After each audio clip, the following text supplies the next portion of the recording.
Hello, everybody. It's Thursday at 2 o'clock, which means it's gabbing Doodle time.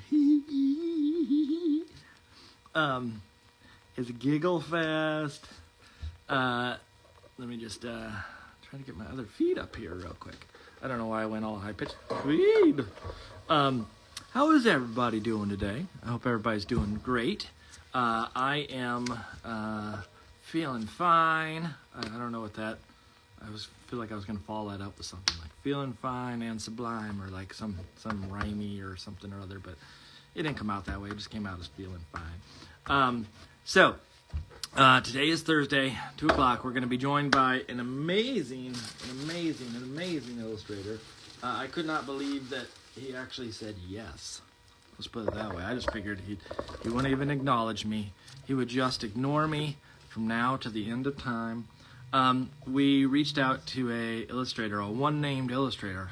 I know there's another name probably there, but it goes by the name Jarvis. And so I'm hoping everybody knows Jarvis. But Jarvis has done a plethora of books. One that he's probably known for quite a bit is The Boy with Flowers in His Hair, which he wrote and, of course, illustrated. That'd be silly if he didn't illustrate. But amazing artist. Has done all sorts of books, etc. Did Alan's Big Scary Teeth here. Alligator. The Bear and Bird series, I think, is new. That's out there now, or newish. It's a sort of early chapter book. I don't even know. I believe it's an early chapter. I'd have to do a word count and all that kind of stuff to figure it out. But early chapter book, and then other books that have sort of popped up along the way. But then his most recent, if I'm correct, and I could be wrong, I think his most recent is this new one here that didn't come out that long ago, written by Bob Shea and illustrated by Jarvis. We went and got it signed by old Bobby Shea right there. And Jarvis ended up doing artwork for a Bob Shea story. And it's called Oh, Are You Awake? And it's a very cute story. And it's all, there's these really beautiful colors and dreams that sort of happen in the book. And so he's going to be joining us here in a matter of a couple of seconds. A reminder, I try to put these up on Saturdays, if not Sundays, on YouTube, so people can watch them there and have a little bit more access to rewind and fast forward and all those fun things. I feel like there was something else I was going to say. Next week, we have on Susie Altman. And then I'm going to be taking a little break for a few weeks while I'm teaching a class, and then I'll come back and hit it hard with some other fun folks. But for now, let me let in our guest, and so I'm going to put in, I'll get him on here. Let's see. I'm going to go and hit invite.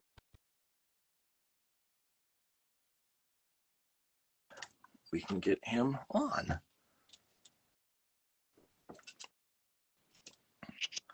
There we go. Hello. Am I here? You are here. Oh, that's good. From across the seas, across the big old ocean.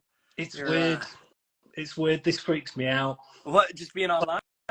Yeah, well, I've done like 2 things like this. And I was just saying to my wife before, I was like, I'm going to have basically a phone conversation, but there's going to be people like listening in. Yeah. That's weird. That's kind of weird. It's don't give away any special information, any secret bank accounts or anything like that. Yeah. Just stay away from all the details, and you're good.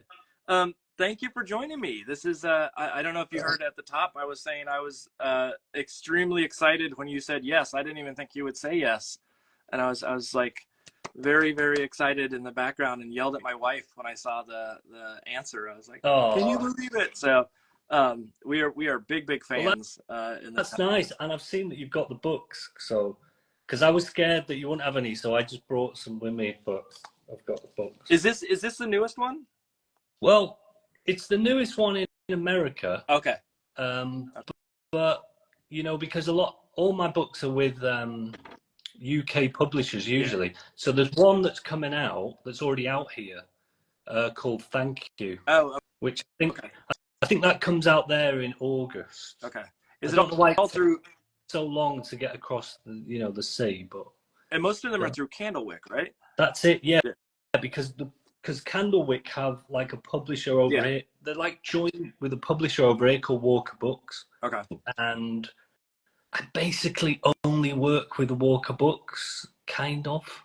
That honestly must be kind of nice because like the partnership and everybody kind of knows each other. And I've worked with a couple of publishers on series or on multiple books, and it's nice to know the name and to not have the like, how do you do, who are you kind of set up. No, it's really good because also it means they can be really like blunt with me if they want. You know what now, I mean? are they? And I don't feel bad. They can just be like, this isn't as good as no one would say that in their first like week of working, but people can basically be quite harsh, and it's okay. And I can be sort of, if they say a certain amend or something, or they think, oh, maybe we should do this, I can sort of go, I don't really think that's good. Whereas if I was with another publisher, I might be trying to like impress them or something and just do whatever they say. You have a little bit of sway at that point. It's almost like you're an employee and can call them out when they do something that's off-putting for you. It's mad because I've worked with the same. What's quite good is they sort of, I mean, a lot of publishers do it, but they create like a little team around you, don't they? Yeah. And that team has just stayed for like about 8 years. And like the editor, like my main editor, who's actually away on maternity leave at the moment, but I saw her join the company as a intern, and she was just she was like in the corner of like my first meeting, just like being an intern, just like writing things down. Yeah. Now she's like running the place. That's awesome. I mean, that's like the evolution and the. I assume that people have left and people have joined, but just seeing the growth of that group and the camaraderie has got to be really nice. I mean, I've had something not necessarily 8 years worth, but something that's like 3 or 4 years worth with a certain company, and it's been nice just to like. I don't feel any pressure to write to them. I don't feel any pressure to like say, here's an idea, what do you think? And I agree, it's that like initial turn with the publisher. You're kind of like, please just be okay with anything I do, and so that's awesome. But also I'd say that you sort of trust them a bit as well. Like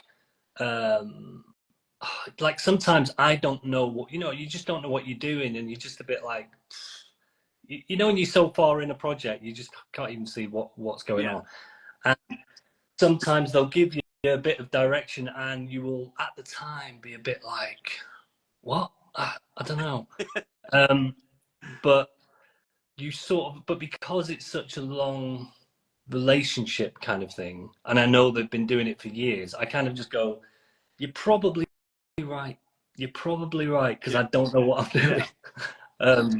You know that they have a vision for like the scope of the projects versus just the singular. I mean, they've essentially invested in you, which is huge to have that kind of respect from a publisher. Yeah, and they don't. What's good about Walker Books and Candlewick, they sort of let you go a bit mad. Like the next project, they actually actively want you to do something different. That's awesome. Because this week I literally pitched some new ideas, and one of my new ideas was a bit like a sort of another idea that I'd done, not like the same, but like in the same area. And they were just like, do you really want to be doing that again? Like, you've just done that. And I was like, so other publishers actually actively want like the same thing out of it.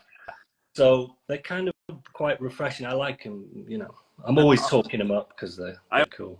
I'm very fearful of the like having to repeat success, and that idea of them saying like screw success, do something interesting. And Yeah. I mean, and it shows in all the work too, what sort of the variety of aesthetics, and some of them are more graphic, some of them are more sort of painterly looking, some of them, and it's all digital, right? Everything's digital.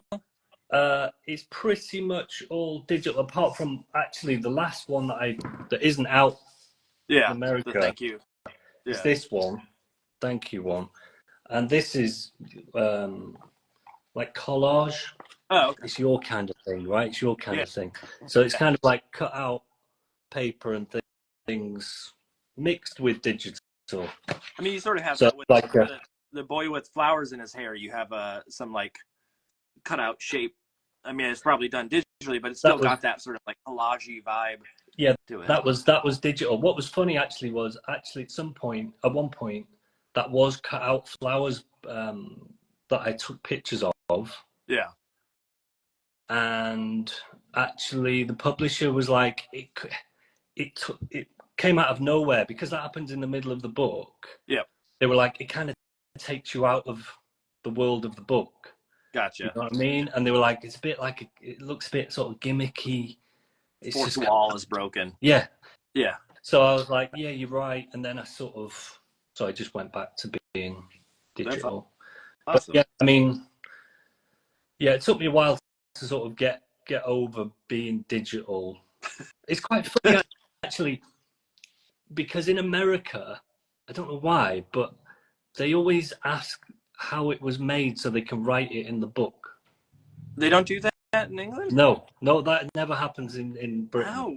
No one. Weird. So I always, at the end of a book, like a year after making it, there'll be like an email from an American, and they'll say, "How was it? How did you do your book?" And for some reason, it's depressing when you have to write it was digital. See, now here's the thing though. I was just looking today, and I knew some of them were digital, obviously because of like the sharpness of the edges and things of the sort. But I was looking through the Bear, this one, the Bear and Bird book, and I was like, my initial pass was like, oh, how do you get these great textures? He must have like scanned stuff in, must have done something, and then like, no, it's just digital. But there's a real like lightness to it that I just assumed some of these books were just traditional materials. And so like, to me, I mean, there's part of this sense of like, there is a focus on material often too much, and like people trying to figure out how to mimic or but like when it starts to break that barrier and you don't know which it is, or it like throws you for a loop like that, that's the best thing. What you're gonna do? Yeah, confusing guys. No, I mean like the Alan Scary Teeth that you had, that was like loads of scanning in, and like my process used to be like scanning stuff, you know, and I would use the computer for like just like solid shapes, you know, but it was just a very laborious process, you know. So now it's not. Well, I mean, the whole thing is always laborious, but you have one less step. Just one less step. You don't have to just one less thing. And the floor. I mean, I've seen this your thing on this before, and you know, I know that you've got like paper everywhere, and I tried to put it in a bin. Yeah. Oh, the last one I saw, you didn't have anything in that bin. Yeah. So No, I put them in there this time. Yeah, there's still paper everywhere. Yeah. Around here. That was my life as well. Yeah. And I found the light. The amount of like projects that I have that are just strewn about around here it's a nightmare. So today we're gonna talk, and we're gonna doodle and whatnot, and whatever that entails. I don't even know what you plan to make. I don't know what you plan to use. I'm assuming it's digital that you're going with. I'm not doing digital. No. Okay. What are we working with then, material-wise? What do you got? Well, I'm going to keep it really simple. So I've got a pen, a pigment liner, right? Yeah. But it's kind of a bit brushy, you know? Okay. Yeah. Bit of a brushy one, sort of thing. Pencil. I've got two little paintbrushes, like, Yep. Okay. and some water. And that's it. Put it together. I'm gonna get. It's gonna be sort of like an inky. I don't really know. I think here's my thing. When I don't know what to do a tree. So what I'm gonna do is loads of trees, Okay. and I might Okay. put things in the trees, but I didn't want to put too much pressure on myself, so I've put zero pressure on myself. Is the ink the brush pen? Is it water soluble then, or is it? Yeah. It will. Oh well, I hope it I is. was Wait a gonna minute. say, otherwise you're just pushing water around to do nothing. Yeah. Wait a minute. Let me just try something. Otherwise, I'll have to run out of here. Yeah. It spreads it. It's fine. Okay. I just want a bit. Yeah, it might look a bit of a mess, but it's fine. I'm sure it's gonna look beautiful. Look, the reality is your thing has to look good. I gotta keep it together for both of us. I'm the guest. Yeah. There you go. go. Like I said, I've done this. Like I did this once with an illustrator author called Helen Stevens. Okay. Who you should look up. She's very good. She did one of them. She's got a book out. Let me just grab it. Okay. Yeah. She did that. Well, she's just done that anyway. Yeah. Okay. Anyway, so she does like a sort of talky thing like this as well. And then I also did one with Bob Shea. Yep. And both times I just can't draw. So I'm sorry about this, Mark, but it's okay. People are here for the conversation too. They're not here always for from what I've heard from a lot of people is they tune in, they look up at the screen periodically, but they work and listen. And so that's absolutely fine. If it goes awry, if you make a mess on the page, I'm sure people will be excited by it. At this point, they just want to hear from you. I kind of want to end up with loads of trees, I think, on different pieces of paper, and then I might go back on them and add like little squirrels or something. Okay. Mm-hmm. Make a forest, a full forest. Make a forest kind of thing. I don't know, but all right. We'll see. So the rules are basically, there's no rules, but the rule is that if you need to leave at any point, because I want to be respectful of your time. If you decide that you want to stay for 15 minutes, you can stay for 15 minutes. If you want to stay the whole time, you can stay the whole time. I got to wrap. I mean, it's gonna run out at 6, and I got to be done by then. So we got to go off to an event tonight, and so we got to eat some dinner before we go. But you're allowed to stay as long as you want. Don't feel any pressure of any sort. Okay, cool. Well, I'll tell you what I'm gonna do. I'll do it for like an hour and a half or something like that. Okay. Perfect. Because question time's on. That's what I'm gonna. What's my time zone? Question time is on. No one knows what that is. But if you're in the UK, you know what that is, and there's politics going on, and you have to keep your eye on the TV. We have a lot of politics here. Have you got that as well? Yeah, just a little bit. Just a little bit. I've seen your guys. I've seen your politicers. We're in a town here where they're allowed to put up signs everywhere, and so it's just billboards and signs, and like it's kind of gross how much it invades your life at this point. Because the state we're in is one of the early vote states, and it's a swing state, so it doesn't always stay on the same side, and so there's a lot of. Oh, does that mean everyone just piles into your place? There's a lot of marketing and whatnot that shows up in our state. Yeah, well, that's exciting. All right, so why don't we switch cameras and we'll let's do that. Cool. And then we can just keep going. Let me do a little switcheroo. There we go. Switch. Oh, there we go. Yeah. Cool, and so I have all sorts of questions for you, and some of it is like some pretty broad questions about sort of making, for those that don't know your work and are sort of new to it, which I would be crazy surprised if that were true.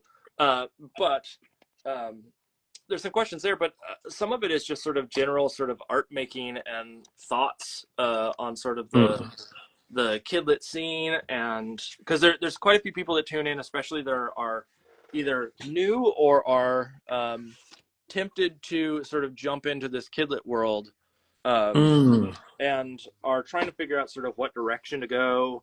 And I mean, I was just on a chat the other day about your voice and your style and your approach as an artist and how you maintain that, or sort of like how do you stretch? And you're someone who I look at and I go, you do have not necessarily like it's crazy broad, but there is a variety to the type of work that you make.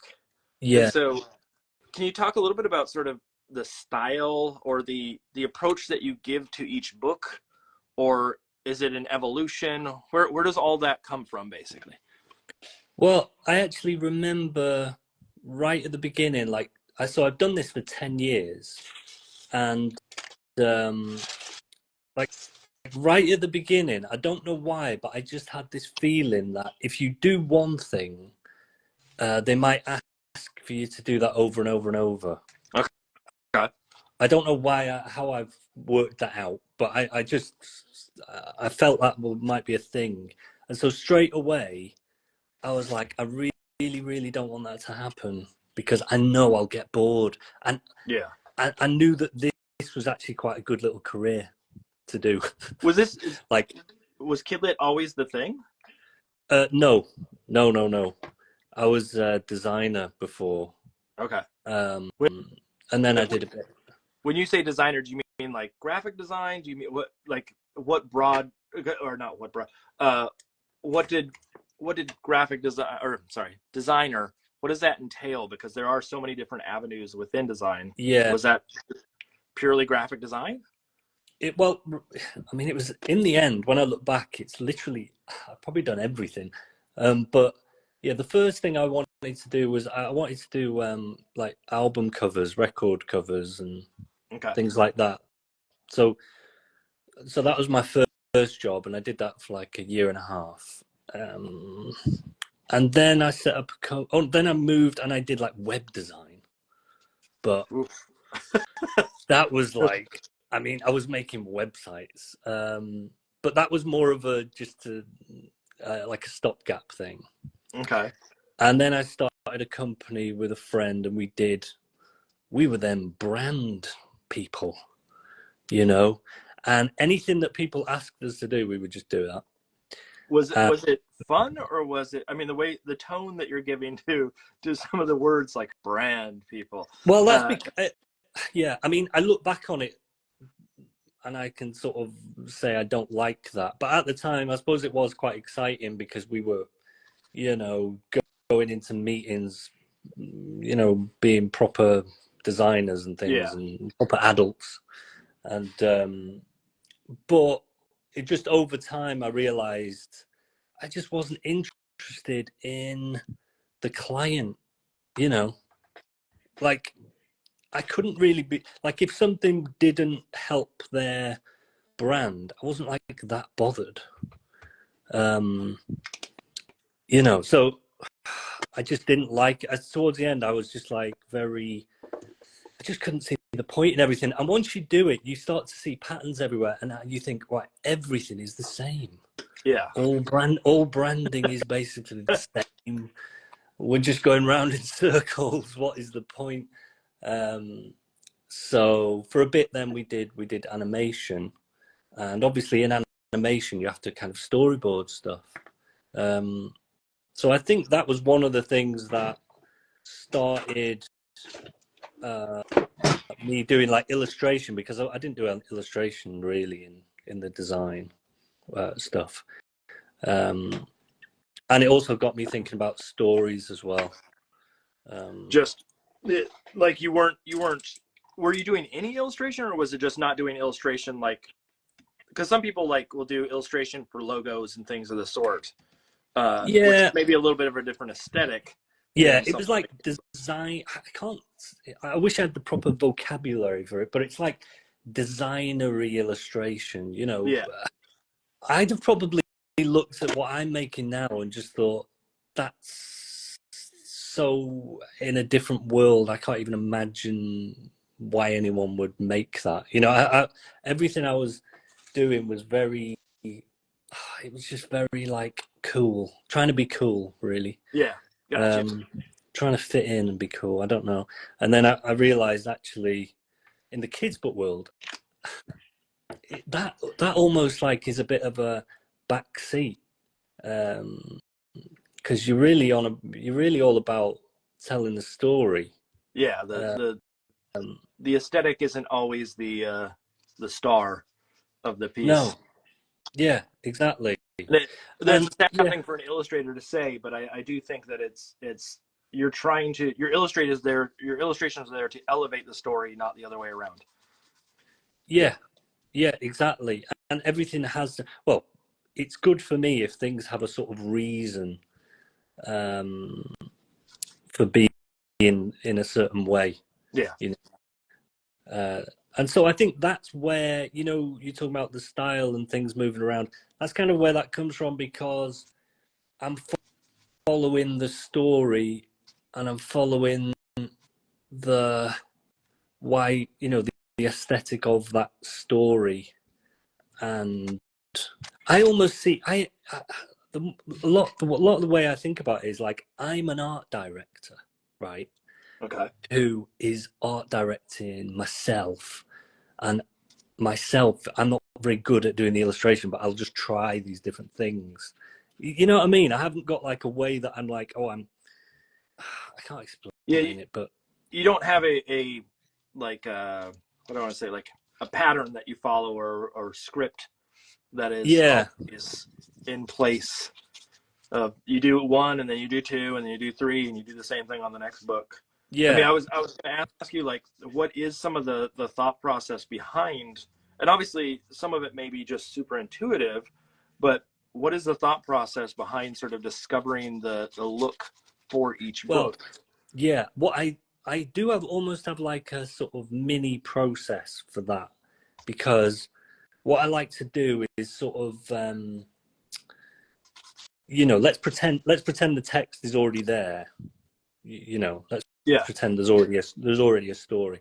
Well, I'd look at it and be like, what is the one thing about this story that if you took it away, it just doesn't exist? The story just completely falls apart.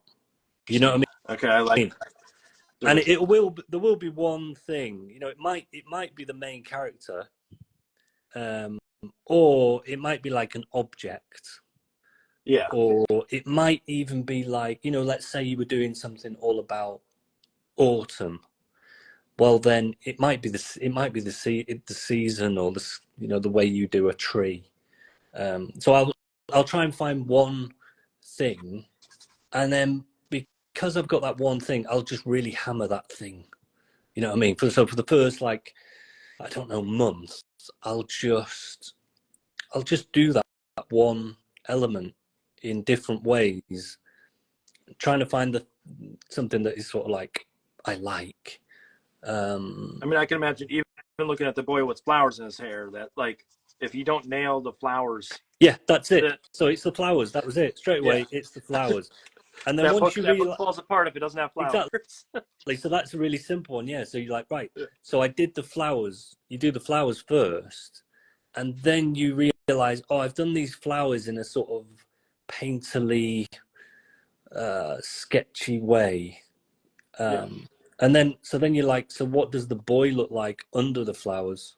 He has to almost echo them a bit, but not be, not be You can't be as vibrant. yeah, you can't be as sort of loose potentially Yeah, as you the you have to flowers. you have to bring in like elements that are more solid, and then you think, right, well, what is the world? And it's like, well, if we've got these flowers and we start putting on like a big background with texture in the background, we're going to lose the flowers. So it's got to be like a stark white. It's just got to be.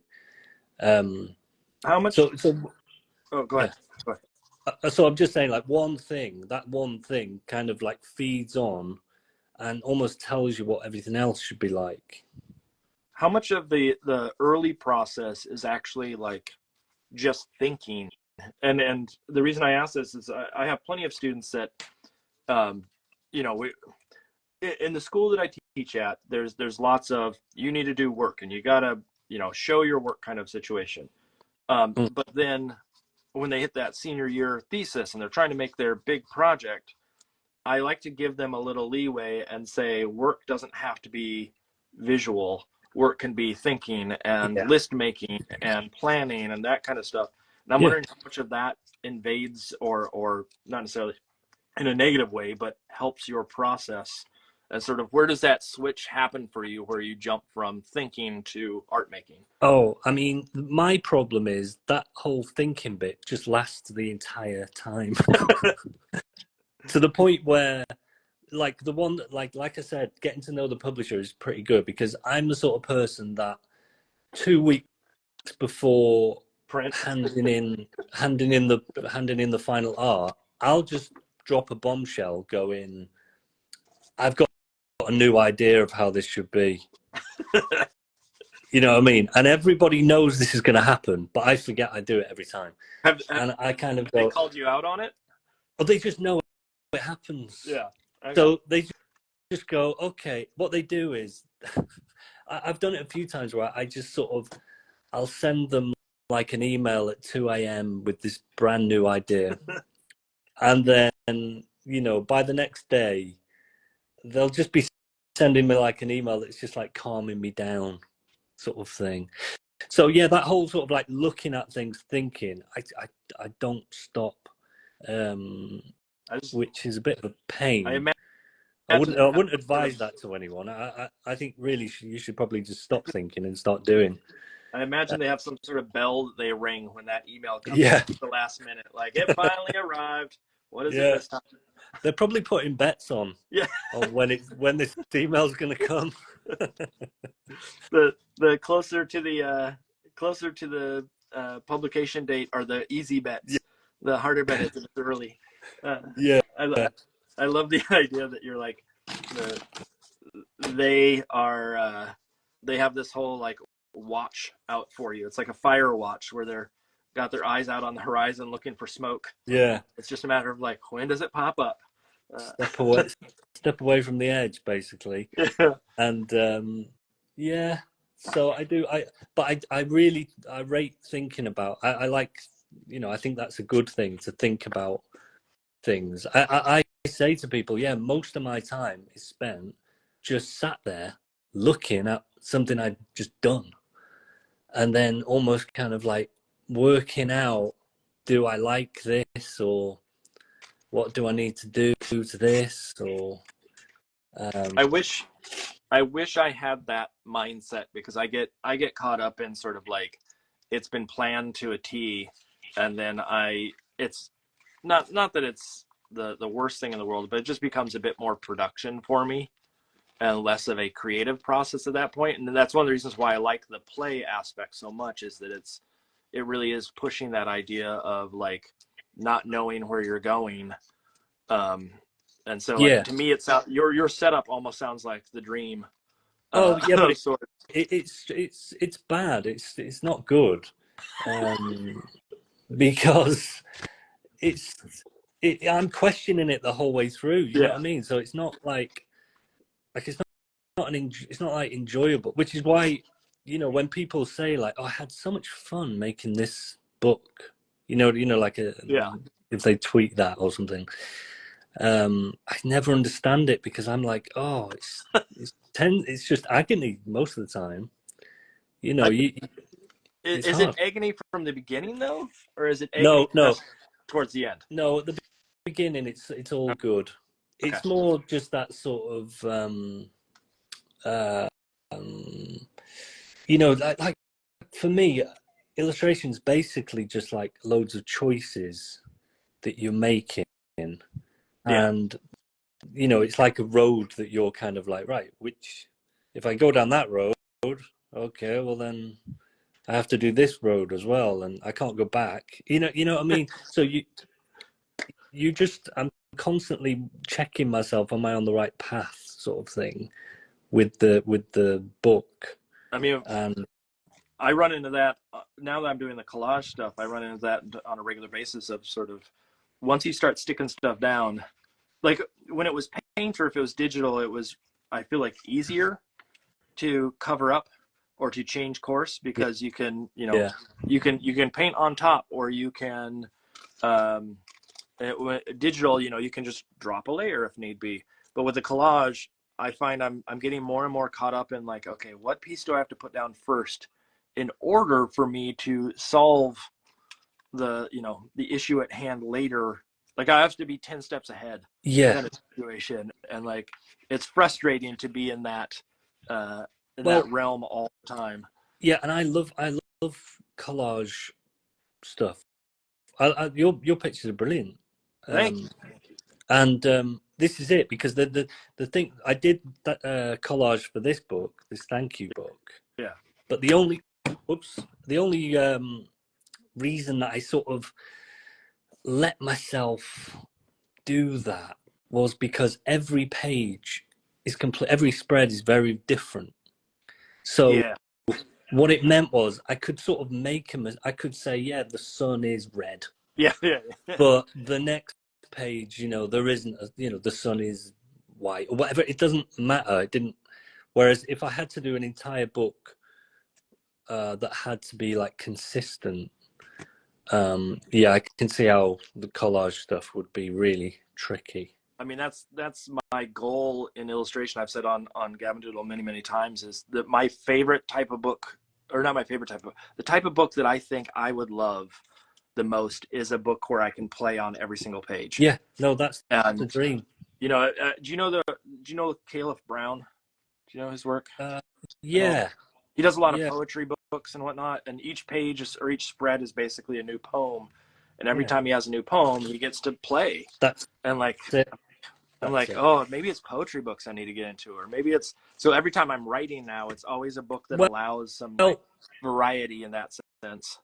Yeah, and like this thank you one is basically like a poem, like a list poem. You know what I mean? Yeah. So there's no you only get away with that sort of thing when there's no real story, Yeah. Narrative comes back to bite in the ass. Yeah. But I like those books anyway. There's loads of books like that I really like. They're kind of like poems, aren't they? They're more like a song or like an exploration of an idea or something.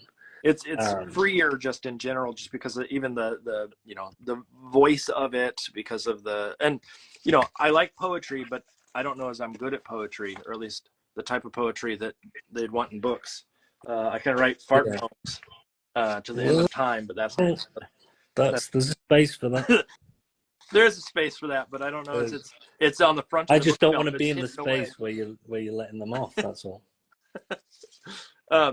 So tell me a little bit about sort of your approach to writing, because like I read through just before again to make sure that I knew the story, but the boy with flowers in his hair. My wife and I were talking about how like, and I don't mean this in a negative light, but how simple it is and how like easily accessible it is, and how relatable it is on a variety of levels. Like when I first read it, my initial thought was, oh, is this a story about like a kid with cancer because of the loss of hair, or was it like I read all these things into it, and I don't even know if it needs to be that. It can just be a kid struggling with something. I mean, when it came out, I did have it's mad, really. You get people like message you, and I had a few people say, yo, my kid is going through chemotherapy and we've read this book, and thanks for making this book. And that was not in my mind when I was writing it. And the same with there's been kids with alopecia, or actually when I was doing it, I really was thinking about just flowers, and then there was just one point where it clicked, where I thought I started to think of it more like a bit like mental health at one point. Okay, I could see that. Just because in one point the friend sticks by the kid with flowers and says something like, I got a few scratches, but it wasn't his fault, and it's sort of like something's happening to this kid, but it's not his fault.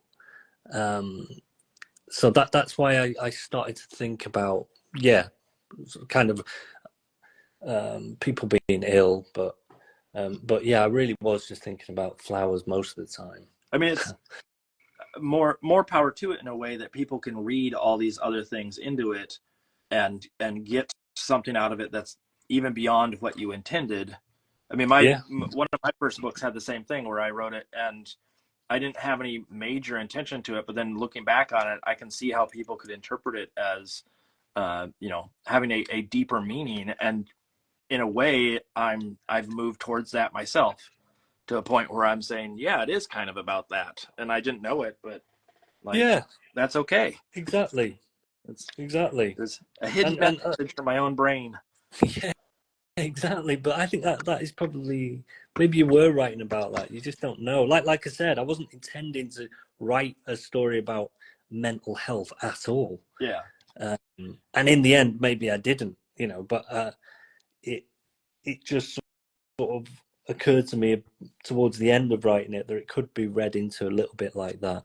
And it was actually, here's the thing, it was more about, like when I started to do it, I was like, oh, this is a good character, a kid with flowers for hair kind of thing. Yeah.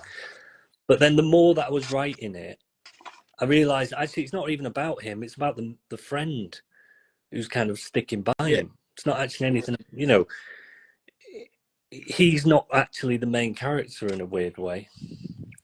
So yeah, that is a good one. I'm glad I made it. And again, that was kind of the book I made before that was about some, I think it might have been, you had that pig book, The Counting Yep. Pigs. Yep. I think that might have been the book before it. You know what I mean?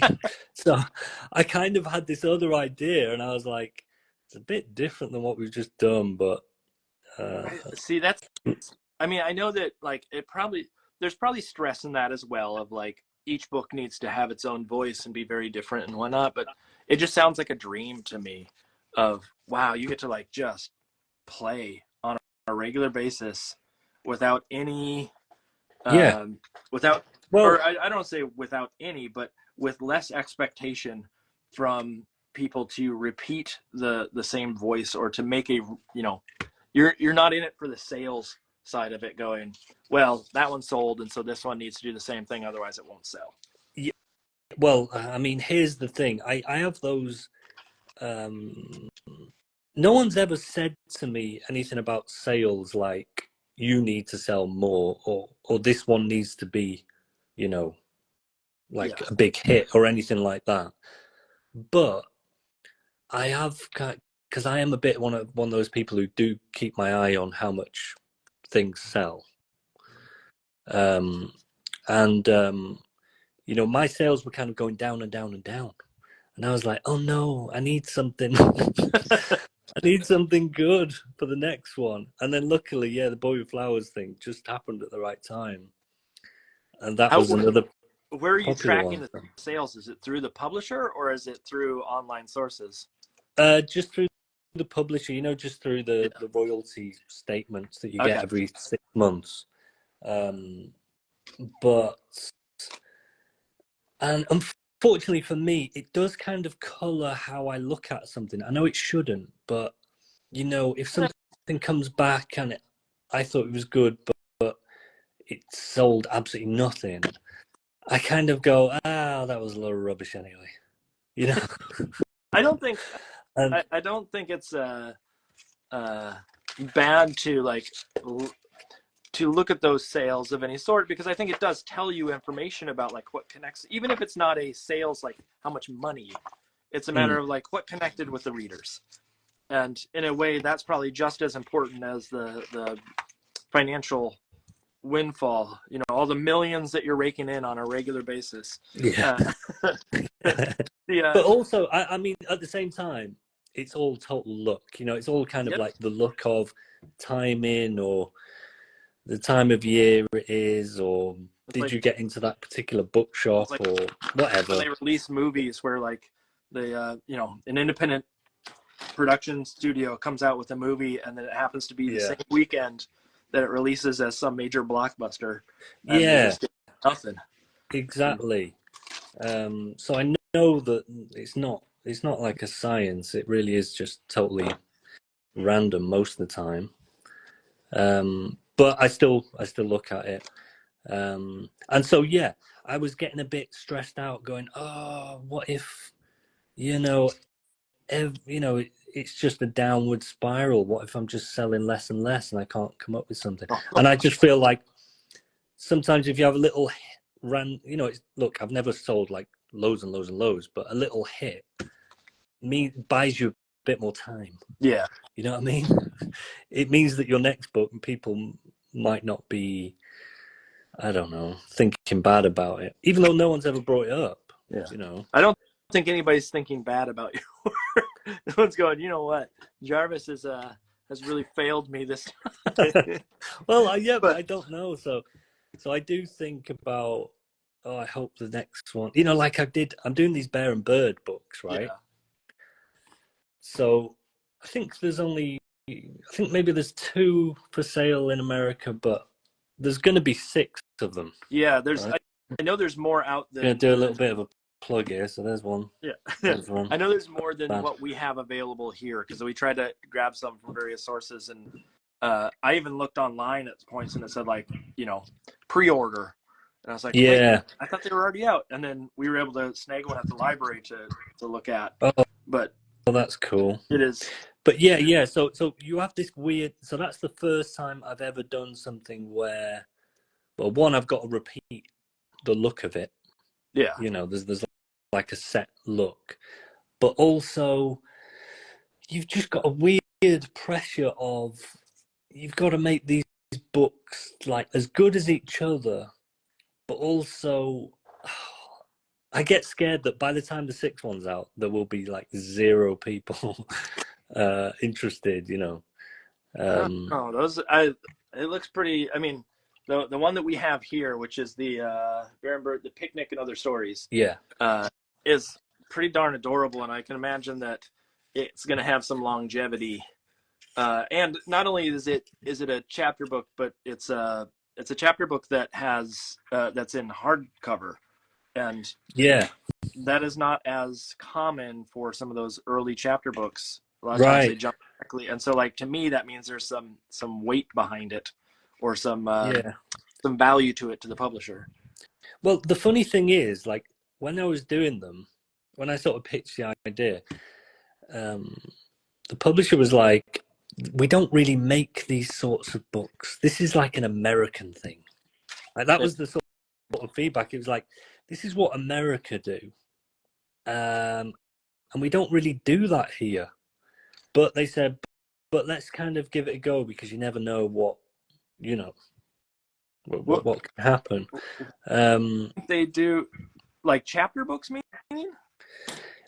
There just isn't that sort. That these sort of, like, I think they're called early readers. There really aren't many of them here, and there's not really a good place in bookshops for them to go. Like the big bookshops. It's like a strange. Are you trying to say that everybody in England's smarter than everybody in America, and you don't need those early readers? You can just jump right to big novels. Yeah, we don't even look at the pictures after the age of 3. Yeah, you're into. We don't need pictures. Without even a second thought, you open that up. 4-year-olds are reading. No, I don't know. I don't know what it is. Like, there's just like this little gap. Anyway, I think that is changing. I think we're getting more. Yeah. And so that's good. Yeah, but yeah, it's quite a fun.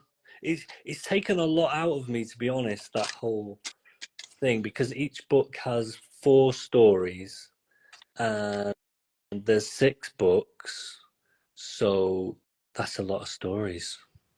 Meaning just the amount of time and effort that goes into each single, because they all have to be, it's not like one leads into the next. They are.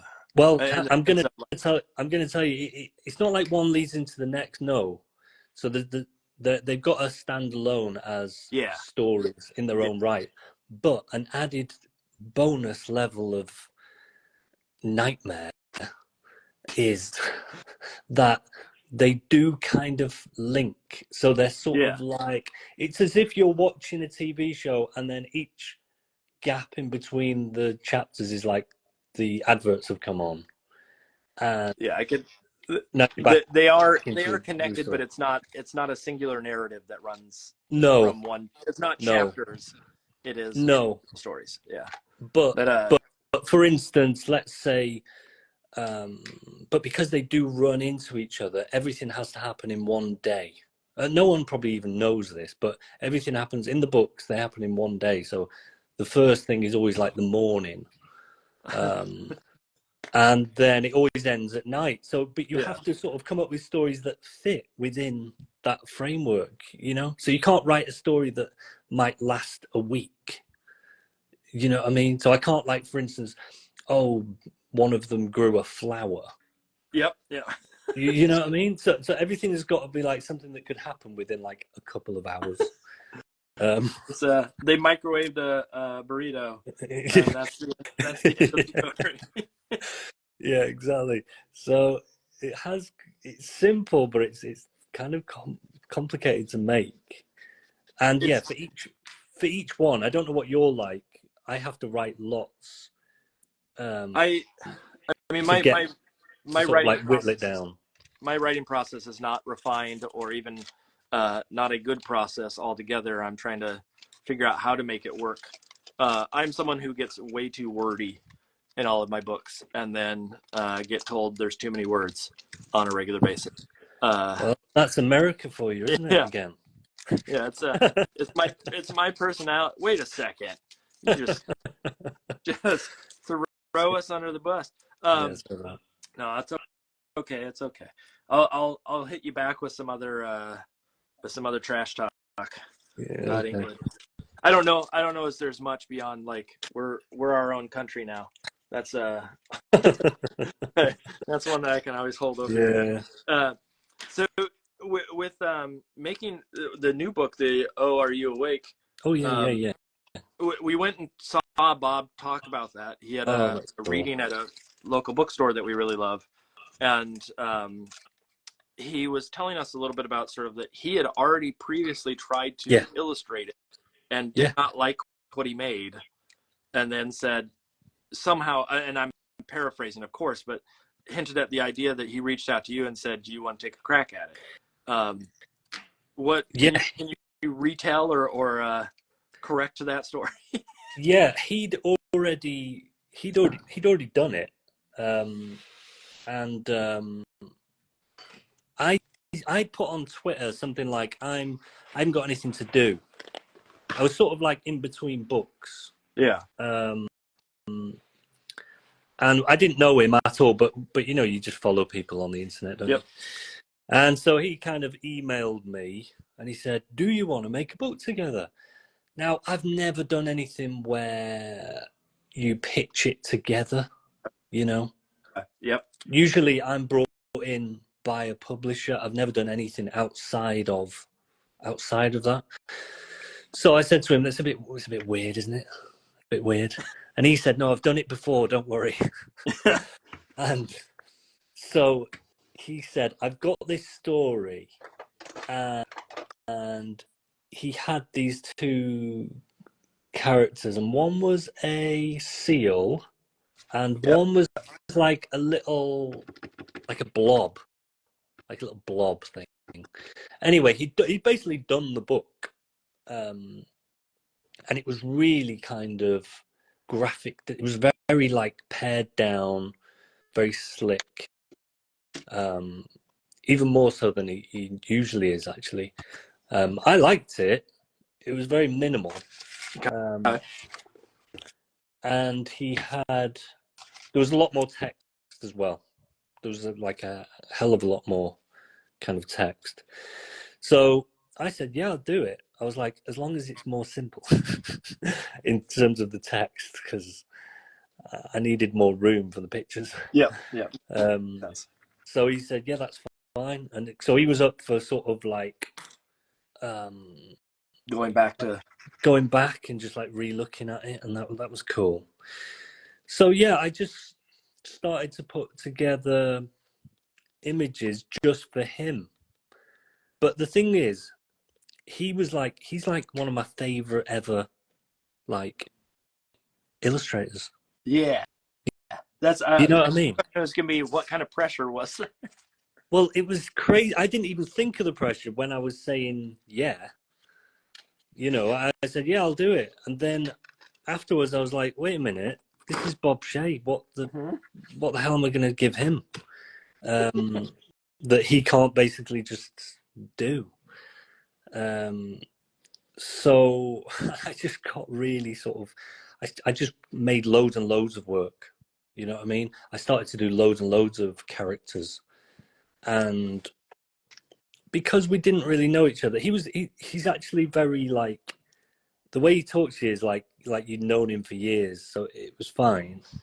Yeah. And so we kind of went through and made up some characters, and we were quite comfortable. He was quite comfortable saying, "Oh, maybe not that," and I would also say that about some of the text as well. I'd say like, "Could you cut it down, or can we have them on a trampoline instead, or something like that?" There was a bit more. There's a bit of back and forth about it. Did you say it in a soft voice too? Like, is it okay? Is it okay if we... Yeah. I just turned up at his house with like a big cake and then said, "Is it okay if we cut out 2 lines?" And then he sent me back to England. Sent you back in. Yeah, literally sent me packing. But no, it was quite good. And then we had to show a publisher, and then they get involved. Yeah. So I kind of made the decision then to sort of just do things my normal way, where I just speak to the publisher, because I didn't want to be showing Bob everything that I was doing, and I didn't really know if he wanted that either. So yeah, it was a funny one because, yeah, like I said, usually if you're doing something for an author, the author can't usually illustrate. Yeah. Yep. And so you don't have any pressure in that way. And so this was a bit different. I could definitely see the. I mean, certain authors maybe not as much, but as for him, because of his sort of following and whatnot, that there's got to be some loaded subcontext to. Yeah, and the thing is, all of it. I've always felt like I'm kind of. I feel like I have a similar outlook to him, and I do like things similar. So I ended up sort of almost feeling like in the end that I started channeling him a bit. But I thought, you know what? If I'm ever going to channel Bob Shea, it probably should be for his own book. You know what I mean? Now, he seemed to be very happy about it. Yeah. Didn't have any major complaints. Did you get the same sort of reaction? Was his, like, when you first sent the final thing in, was he? He said he likes it. He said he likes how kind of loose it feels, which is good. I just have to believe him, don't I? Yeah, that's all I have to do. I mean, I don't take him as a someone who's going to lie or try to sugarcoat. Yeah. But I also know that. Yeah. I mean, he chose you for a reason. He chose that he wanted you. I mean, you putting out there that, hey, I'm available, for everybody that knows, you're not going to say that and then all of a sudden you have big names like Bob Shea knocking down your door. That's a proof that you already know what you're doing, and he had faith, and probably was a super fan of yours, whether you knew it or not. But for him to take that and to say, like, have fun with it is such a huge, powerful statement in a way. Yeah, and like I said, when it got to working on it properly with the publisher, it was just better off for me to kind of lock myself away. Yeah. And just give myself, like any other project, like the sort of the freedom to kind of mess it up or try something new, or I didn't want to feel like I had to kind of like show him every two minutes, because also at the same time I'd written something and Walker Book said, would you give this away to a different illustrator because we're looking for a book idea for this other illustrator. And I said, yeah. And the way I thought about that was I was quite open for that person just to do their thing. You know what I mean? Even if it was kind of wrong. Yeah. You know what I mean? Like I wanted the person to be very just open to doing whatever, you know. Because I feel like once you've written something and then you give it to an illustrator, if someone writes something and then gives it to me, at that point I always think it's mine now. No, I don't know whether that's right, but yeah. This is the idea of handing off something, especially like, I mean, it is an interesting take of, as a writer without being an illustrator, there probably is a lot of pressure on you, or not pressure, but a lot of worry, I guess, of handing off something and not knowing what you're going to get back. And you know what I mean? Like, they do that on a regular basis of every book. I mean, that's even wilder to me, is as a writer, every book potentially they have that comes out has a different look. Whereas, yeah, you know what I mean? That's like, it's quite exciting though. Yeah, their visual aesthetic is so much different. Even though they're not necessarily part of the visual, it's still like most people see the visual first. And so seeing someone that has that, a name attached to it that may not be as well known or what have you, has got to be an interesting sort of play. I mean, I know quite a few folks around here that in my area that I'm friends with who have had different artists on their books, and like, I can spot them now because of sort of seeing it on social media. But if I walked into a store, would I immediately know that that was, one of theirs? No, not at all. Yeah, but do you think that's important, or? No, I don't think that, having a visual style for a writer is important in any way, but it's one of those things of just like recognizable. Like, if you walk into a store and you see a Sean Harris book, or not Sean Harris, let's use a different example. Like, I was just thinking about Josh Funk and Renee Carilla have just signed on to do a book together, and like, Renee's stuff is very, very familiar. And I don't ever have a challenge sort of spotting it. And so it's going to be interesting because I've never seen Josh's work in the style of Renee's artwork. Right. So there's a weird sort of fascination to me that's going to play along with all of this. That I just it's going to be interesting to see how it all sort of lays out. And I'm sure it will be a beautiful book, and I'm sure they're going to do an amazing job together, but it's an unknown in a way for me until I actually see it. Yeah. No, I get what you mean.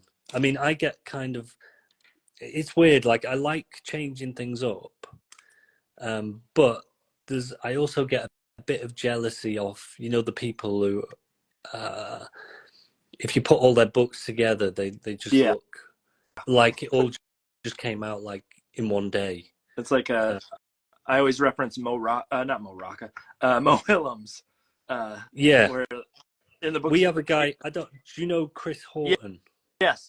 Chris Houghton's another one that, like, you look at them all and you're like, oh, that is, like, not only is it the colors, shape, design, it's the scale. Even a lot of the books are very, very sort of familiar. Yeah, and just the fact that it's like, right, you've got all these colors, and they're all different colors. They're all different colors, and so when you put them on a shelf, it's like, right, you've got this nice little.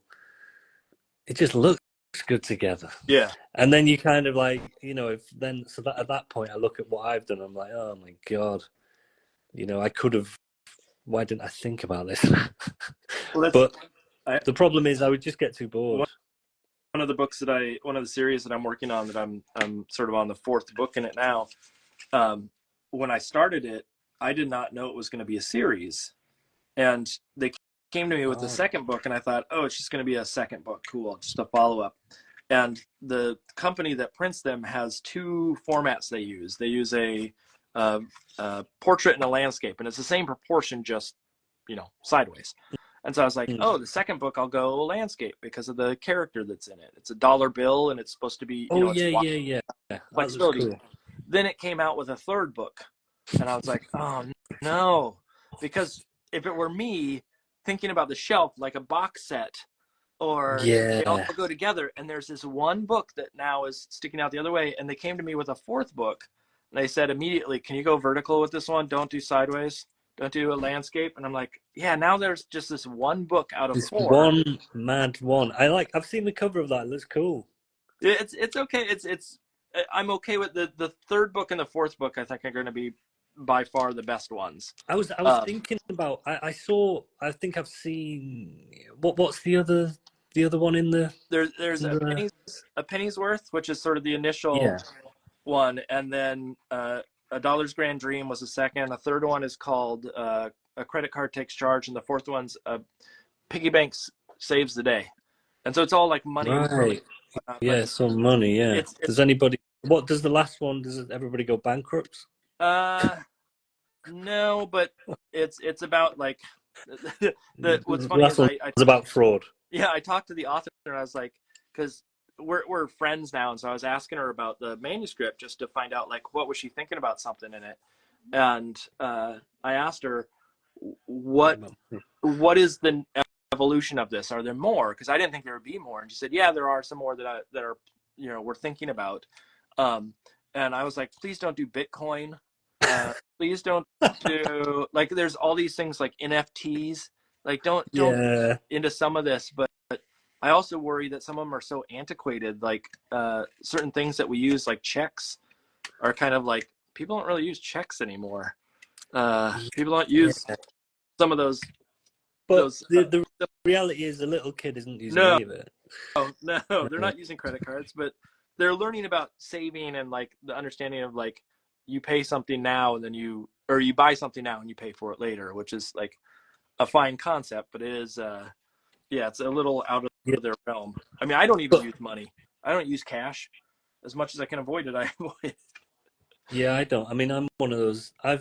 You can do it on your phone now, can't you? Yeah, pretty much all of it. Yeah. But I was looking at them books and I was like, you know what? It's pretty hard what you've done there actually, because to do your main character, I don't know if this, because I've only seen the covers. Yeah. But like the main character is like an object, is kind of not, it's kind of difficult. See, that's the kind of thing I did when I was in college, in art school. It was basically give me any object and I will turn it into a character. And so that was almost easier. That's easier for me any day than people. Right. Yeah, I can understand that actually. Yeah. I mean, people are quite difficult. And especially, like I've said, I've decided to not do people for a bit. Because I have to force myself to do it, to work on something with a person. It is a challenge. Like even today, I was like, I just don't have a lot of people in my work, and I need to put people in there. So here we go. The problem with people is in books is you start. For me, I don't know why, but it drags me to a sort of realism place where you end up drawing a kitchen, right, and having to make sure that it's kind of there's enough room for drawers and there's enough room for the oven, and it's just like you end up being, I don't know, like an architect for a bit, and that it doesn't interest me. It gets on my nerves. I have a similar mindset of like everything has to be believable, or that's it. Yeah. Or the one that really gets me, and I don't know if this affects you in the same way, but because I love texture in my work, my fear is in one pass, like I can have a character here that I work on, and then I put it in a book. Everybody goes, lovely. Whatever. They don't get caught up in all the. I like how they said lovely. Yeah. Lovely. Don't say that. But the challenge is if I am not careful about the texture being consistent from page to page, then all of a sudden there's the risk that it's going to look like a skin condition. Oh yeah. or there's irregularity in the tone or things of the sort. Whereas like if you have fur on a bunny and that fur is a little different on one page to the next, you're willing to go like, it's like hair. It can get messed up by the wind, and good enough. And so like getting into that sort of specificity of consistency on a book is very, very dangerous for me in that realm. Yeah, definitely. I mean, I just get bogged down with things like, right, you got to make the jumper that they wore on page 1 has to be exactly the same shade on page blah blah blah, and it's just very annoying. When I read through the boy with flowers in his hair again here, one of the things that caught me was there are pages where he's wearing a different outfit, and it was not because he was wearing a different outfit. I wasn't like offended or like, oh no, how dare you do a different outfit. It was more so that the flowers, you use the devices, the flowers and the hair is the thing that you could put them in anything. Do you know what? I had this chat this week with the publisher about clothes on people, because I've got this story at the moment, and it's 2 characters and they wear the same thing, but it's different days, and we were like, shouldn't they really get changed? Yeah.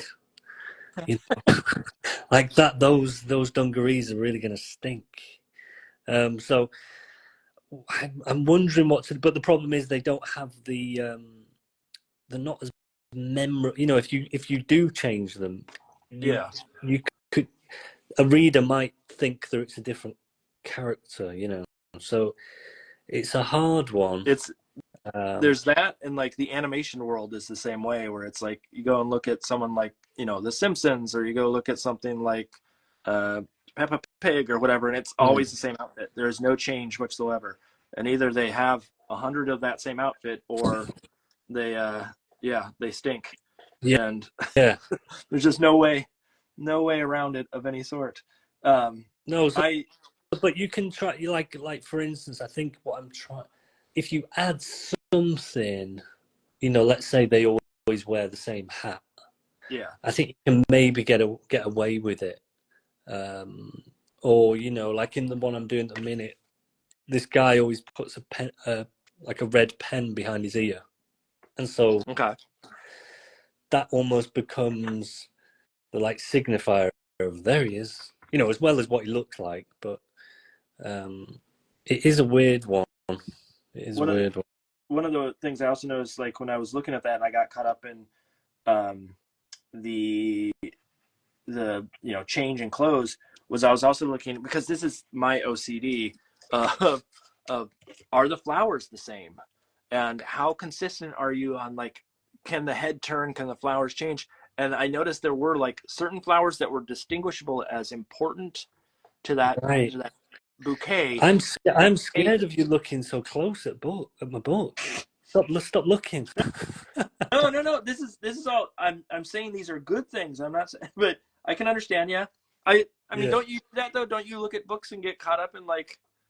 Do you know what? I'm actually not. I'm not that sort of person. I see things very much like, even my own work is like overall.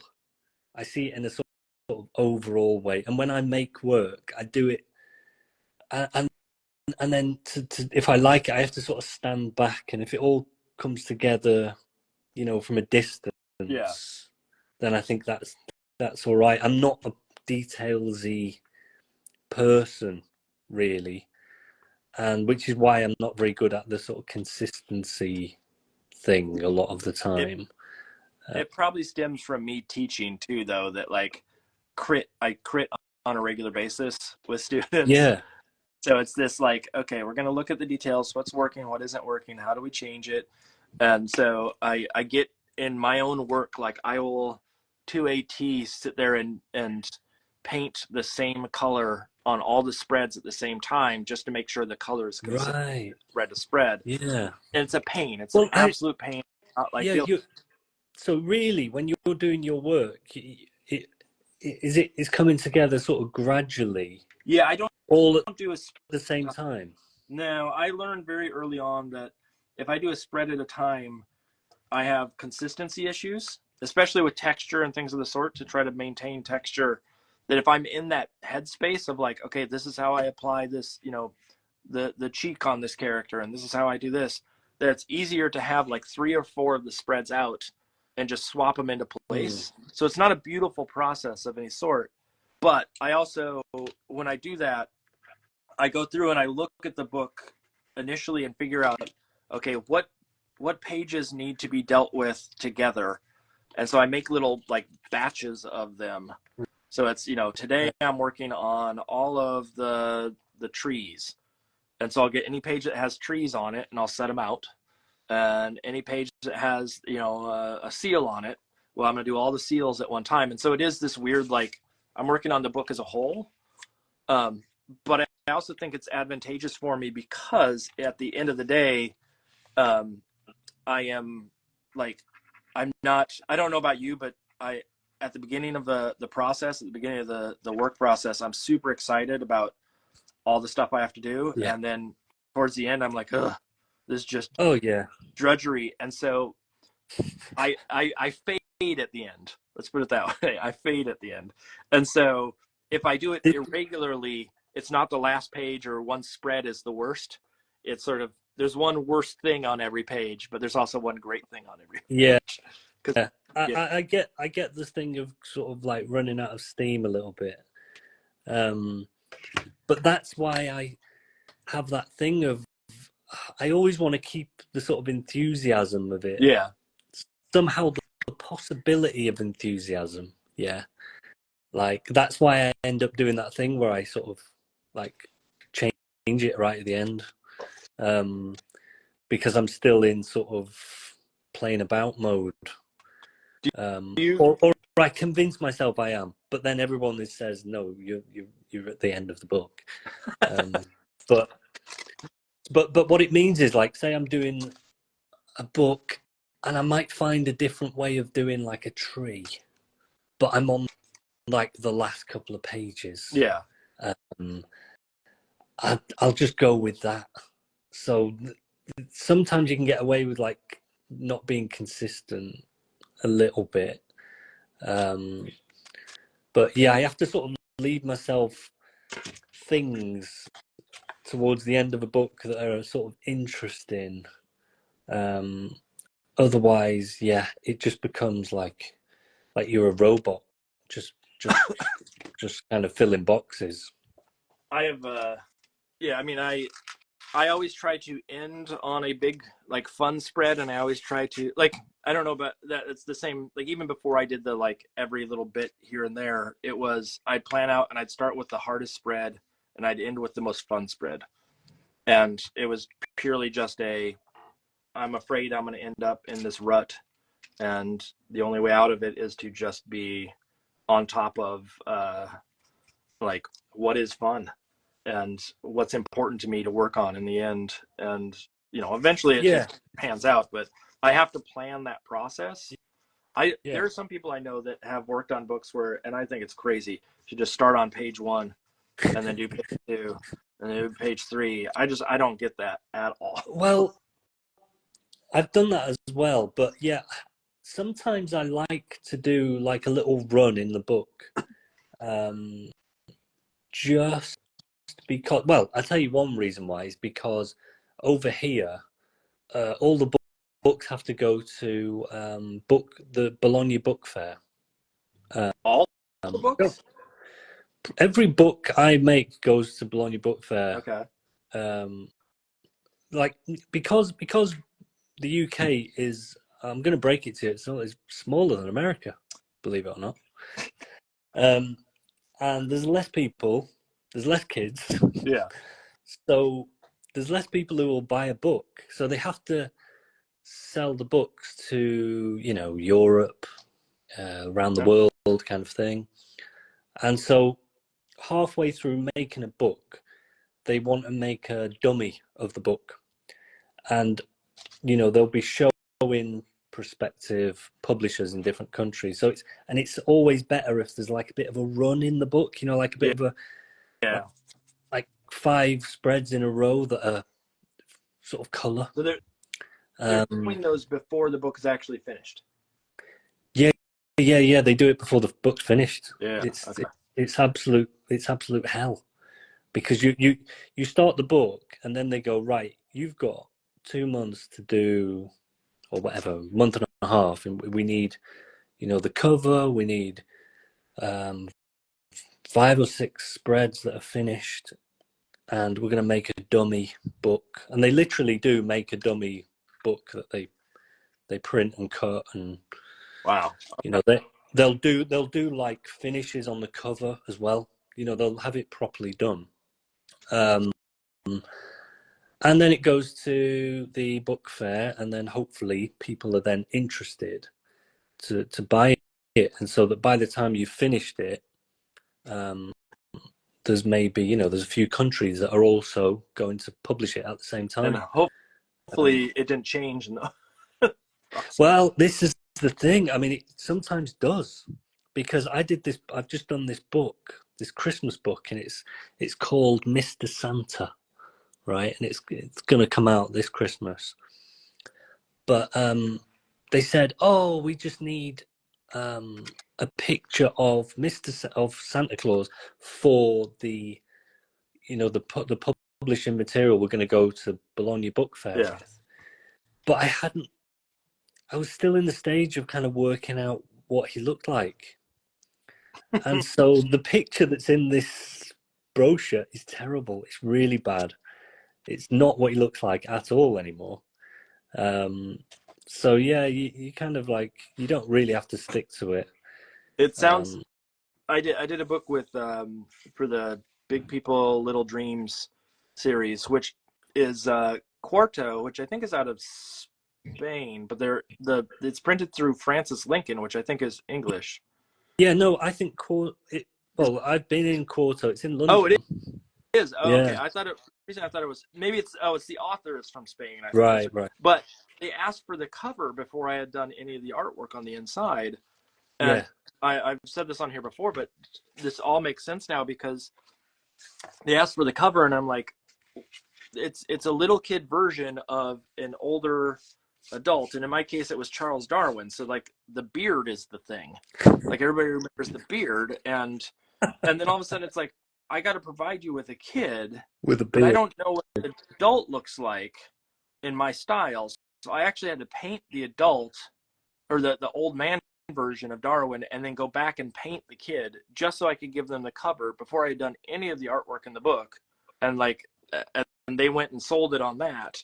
But it was, now that you mentioned that's probably just because the publisher, I just assumed it was because it was educational, which I had heard sometimes they do that as well, but I'm sure it's even more so because it was sort of an English publisher, that's how that happened. No, yeah, that's very common. Like, that's pretty much every book. It's, and even that, I was talking to Bob about this, because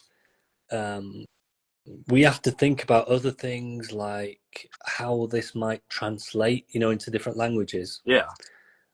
Whereas in America, I get the vibe that if this doesn't travel well, it's not that bad. It's not a big deal if it can't be translated. Yeah, just because America's so big. It's got a big enough audience here that it doesn't really. That's true. I didn't even think about that. Just like, we have a built-in millions of people, and not that there aren't millions in England, but there's like, for instance, you've done the double the money. What's it called again? The A Penny's Worth is the first one, but yeah, that doesn't sell outside of the US. Yeah, but how's it going to? Because obviously, the currency would have to be changed. I love that they, even in that one, they wanted all the type on different layers in case they had to translate it. And my initial thought is, really? You're gonna have to translate? It's like, for who? Who's gonna go in there and go, yeah, we want a book about a penny from a very specific country. I mean, the word penny is even very specific to the whole plot of the thing. So who knows? I mean, I maintain that they want that all done on separate layers, but I think it's just wishful thinking. that at some point. Yeah. I mean, Yeah. it's the equivalent of Dan Santat did the book After the Fall, Mm.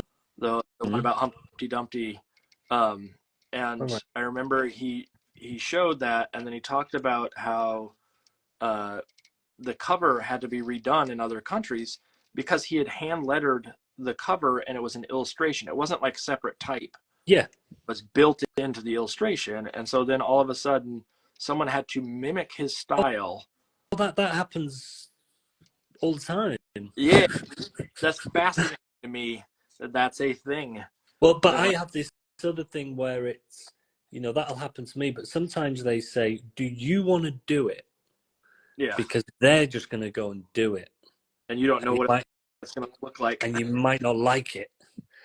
And you might get a little bit of money for doing it, Yeah. not much. So have you done But then? Have you yeah. So for the bear and bird stuff, that's all kind of handwritten, So because that's handwritten, and I'm showing it on the screen. You can't see my screen, Yes. but Okay. because that's handwritten, yeah, there's no typeface or there's nothing for people to do. So what I do the other countries as Oof. well, That's a and it's an absolute nightmare. well, you have to make sure, like, especially in certain countries, make sure that you get like the letter form correct. Well, Otherwise, you might yeah, but totally you also, I've designed this stuff to fit, English, and then the Dutch come along with the huge words that they've got over there, and you're trying to fit it all in, so it's difficult. or yeah, the Dutch is is that German that they or like Germanic that they speak? Well, I don't know. They speak Dutch. It's Yeah, different, I think but they're really long. They're really long yeah, words. yeah. I assume it's from a Germanic sort of Yeah, background. Yeah, it's got that same sort of like one word in English might be 5 letters long, and then in German it's 12 letters long. yeah, exactly. Yeah, Great. How am I going to? exactly. And you still want it to look kind of good, but so it is yeah, that's like a common thing, really. So yeah, you get a lot of those issues making books over here.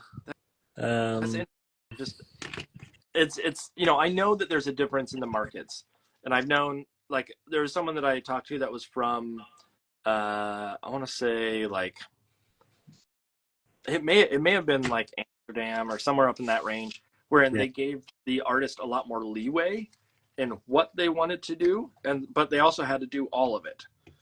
So they had to design the book, they had to they had to prep everything, etc. But they got a lot more leeway in how they made the book. Yeah, Which sounds and great. I wonder. I don't want to do that extra work. Right, yeah.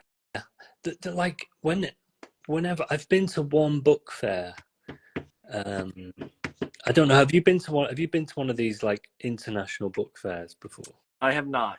I want to go. I want to go to Bologna, but I can't justify the price at this point. Yeah. Well, I was lucky enough to go to one in Shanghai, right?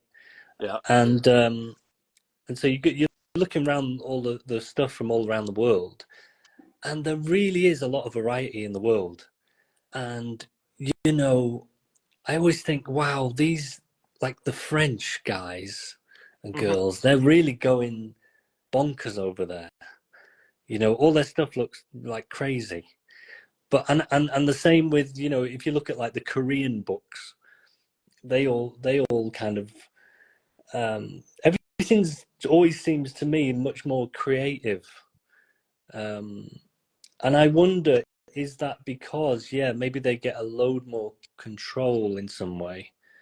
Maybe. I mean, I look at it, and it's the audience too, in the sense of like how artsy you can be. Yeah. Like I look at the U.S. and I'm not saying U.S. books are awful of any sort, but the U.S. books are very much, in my opinion, about sales and about sort of IP and sort of maintaining a brand, or something that they can use at a later point. And you look at something like uh, Europe, and you see all these books that are maybe a little bit more avant-garde or pushing Yeah. the edge of what's allowed. But I also think some of that is just traditionally, like if you look at the art background of these countries, the U.S. has been a very commercial driven, big, what do I want to say, like big box stores like Walmart and those kind of things. And then you look at Europe and there's like little tiny bookshops that have been around for ages that all of a sudden have a different vibe than what we might have here. And so like I don't know how to understand all of that in a way, but there's part of me that wishes we lived in a system where we could have that kind of leeway and we could really play to the same level. And of course there's probably some like art director out there going, of course you can, but there is a sort of hidden thought process, I think, for a lot of Americans that like there is a market that we got to hit, and if we don't hit that market, the sales aren't going to be there.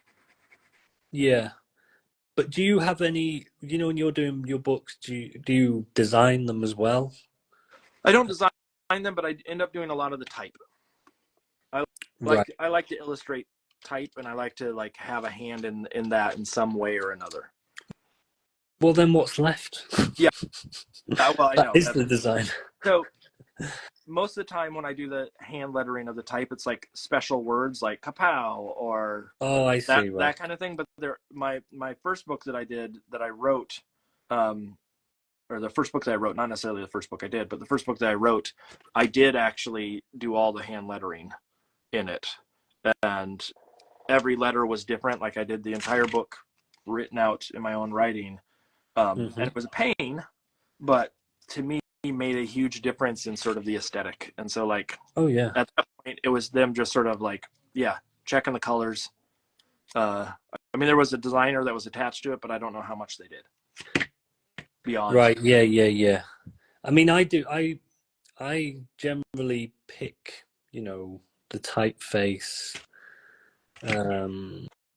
or I'll at least really like push for a particular look or typeface. And there tends to be a lot of handwriting involved. And then I'll also, I will be doing like, like you have to have color profiles and things on your files. Yep. I will make sure it's all the right color profile for the printer, A lot of that though is me wanting to know exactly that it's right. Yeah. I don't get to that level. I mean, I try my best to get the colors right, but I'm also not a good pre-press person. And I imagine your background in design really sort of comes into play on that one. Yeah, I think I can be a bit annoying because, for instance, I will ask for the InDesign file that they're working with, you know what I mean? And I'll be like, right, I'm going to move some stuff around and then send back the InDesign. And actually, I should consider that, because a lot of times I will get the book back like in a, here's a PDF of what it's going to look like, etc. And then I look at it and they have type too close to an image, because I set up my own galleys. Like some of the books I work on, I like to split up the type a little bit differently, and they give me that leeway. Yeah. But then when they put their type in, it gets too close to an image, and I'm like, oh man, I got to go back and tweak that image and move stuff around to match the type. But if I just, hey, let me have the InDesign file. It might actually make my process easier. Yeah. But like I've spoken to some people, like they don't really care. They just kind of, they're not bothered if the color's right or whatever. Yeah. Just kind of. Now wait a second. You've pretty much been at the same publisher. Did you just out someone at your publisher for not? No. Under the bus? Okay, That's good. Not me. That's not me. Yeah. It was another person. Okay, yeah. But no.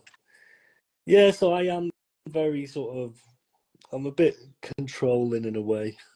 But I think, I mean, you have a design background. It's silly not to take advantage of you as a designer, or you knowing some of that sort of back end of it. Yeah. It's silly on their part. to not sort of use Yeah. that in a way. I mean, you have at the same publisher, you have people will literally be at the total other end of it, where they'll do maybe some watercolor art, and they will literally have it sent in, by post. Yep. And it will just be there, and they will have to kind of figure out how to put it together. I don't understand that at all. I know that was the way that it was done ages ago, but I just think like it's not that hard to get a scanner. It's not that hard to make your own book at this point, or like have it all together. But I have heard the same thing. Like there's an antiquated group of folks that really want to just like be hands off and let them. Yeah. And look, as long as the publisher is offering that, then I can't blame them. Yep. I can't blame them, because if that's not what they want to, if they're not comfortable, you don't want to take someone who's like, right, they're an unbelievable kind of watercolor artist, and then you're bogging them down because they've got to be on Photoshop all day. Yep. Trying to sort out their watercolor colors.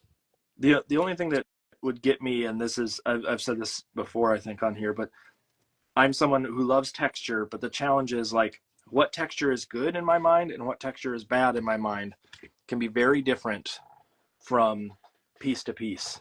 And so like the equivalent of I might have a little like spot that I really love on a piece. I'm like, oh, I love that little texture right there, and someone might go, oh, that's a mistake, we should edit that out. And right. Yeah, got you. It's a bit of a challenge in my mind, but I've had interns in the past that were helping me out, some students that I said like, okay, I need you guys to clean this up. And I showed them what I wanted, even like, here's the kind of thing I would leave. Here's the thing I would get rid of. And then in the end, what they gave me back was so wildly different between the two of them that it looked like two different books, because one of them got rid of everything and one of them left too much, and there was no like middle ground between. And so it is tricky in certain contexts to sort of like get that across to people, like here's what actually works and here's what doesn't. But I would love to be able to hand it off to someone and say like, have fun. But I also know that I am not that type of person that can do that and have faith. That's it. It's kind of, that's the same for me. It's kind of like, oh, I love the idea of it. Like the same as what I was saying before about, having one style and just it looks the same for all the books. Like I like the idea of it, but in practice, that's just not going to work for me personally. I mean, I would venture to say majority of that is just I want my hand in too many elements in the whole thing, and like if I could, I would love to. I mean, if I had the time and I had the patience, I would lay out the entire book. I would get involved in marketing. I would do all that stuff, but I also know that I am no expert. This is it. I mean, because I tend to then make like the videos, for the promotional videos for it, for the books as well. I only do that for the ones that I've written though, because I don't know, they feel like I'm closer to them. Yeah, I can understand that. Which I do feel bad about, but that's just the way it is. You're always going to promote your own stuff more than other folks, and I get the sentiment. I mean, like I have a hard time going out and doing readings when it's someone else's work. I feel like I'm a fraud. Hey, check out this cool book, and they're like, who wrote it? Well, not me, but even though I did the artwork and I'm a major part of it, it still feels fake in a way. Well, it's not just that. It's like I've let me think. Like I illustrated this author called Patty Tote. Okay. And I did a few books, and they're kind of really lyrical, kind of they're poems, but they're not kind of like do da di da di da. They're not like that kind of poem. They've got a real kind of variety in them, and but they feel very like old time, like America, Um, I can't read them without putting on an American accent. Do You know it. what I mean? Do it. I'm not going to do it, but I mean in my head. So when it came to like reading these in front of people, I was like, this doesn't sound right. Yeah. Me saying any of these words, It's it just doesn't sound was right. it all about hamburgers and hot dogs and baseball? No, but it was about like, you know, so they were like, one was about Halloween, so it was like, oh, we got the, you know, we sat on the back of a truck with like apple cider. Now, no one in Britain is doing that. Nobody. I don't know if they're doing it in America, but like, it was just such an alien thing to do. Term. I mean, also over here, cider is alcohol. Yeah, yeah. So it just like was a bit of a strange one. But yeah, so I understand that. I think sometimes it is just like the voice of the text is sometimes not right for your personal voice as well. Like the Bob one is totally fine because it's kind of fun. I always think if you read Bob Shea books, they sort of make you funny because they're written with such a funny voice that you can't help like act it out and do it. You know, do the voice. Yeah, it's not tied to region. There's no like specific dialect. Like even when I write, a lot of the writing that I do tends to be sort of I really love an old-timey Southern tone. Like Southern West when I say that. And so like not everybody's gonna get the like I'm fixing to and some of the terminology that goes up in it. And sometimes things you write, you don't realize they are quite, you know, just for your part of the world. You know, you think you're being quite international with your writing, but actually you're not. And you don't realize it. The one that always gets me is whenever I read a book. I mean, there's a couple of them. One, I pronounce things like aunt instead of aunt, which is, I think, yeah. But then on top of that, when I'm reading a book that's from England and they say mum instead of mom, that one always throws me up. I'm like, especially if it's rhyming, and you're trying to keep up with some of the rhyme, and then all of a sudden they throw in a word that's just a slight different pronunciation than what you were expecting. And in a rhyming book, you can sort of figure out what you're supposed to rhyme, and then all of a sudden they throw something like that in, and you're like, I don't know where this is supposed to go. I don't have an understanding of what the word is that you say. Yeah, it's funny. I'm trying to think of like any or like I was saying it with. I was thinking about this, like, you know, you like if I wrote, oh, and this guy ate some crisps. Yeah. Right. I know that they're not the same in America, but and so you would say, right, he ate chips. Yep. Right. But for me, if I said, oh, Brian sat down and ate some crisps, right? That sounds funny to me, right? But if you said Brian sat down and ate some chips, there's just something not funny about it. I don't know why. It's like crisps is it's like harder to say, so it sort of like slows you down because you're like crisps. Whereas chips is just like two chips. Well, it's got the I don't know. S in the S before the P makes a huge difference in that one. Yeah. I forget who I was on with at one point that I was talking about the word jumper and how much I love the word jumper over the word sweater.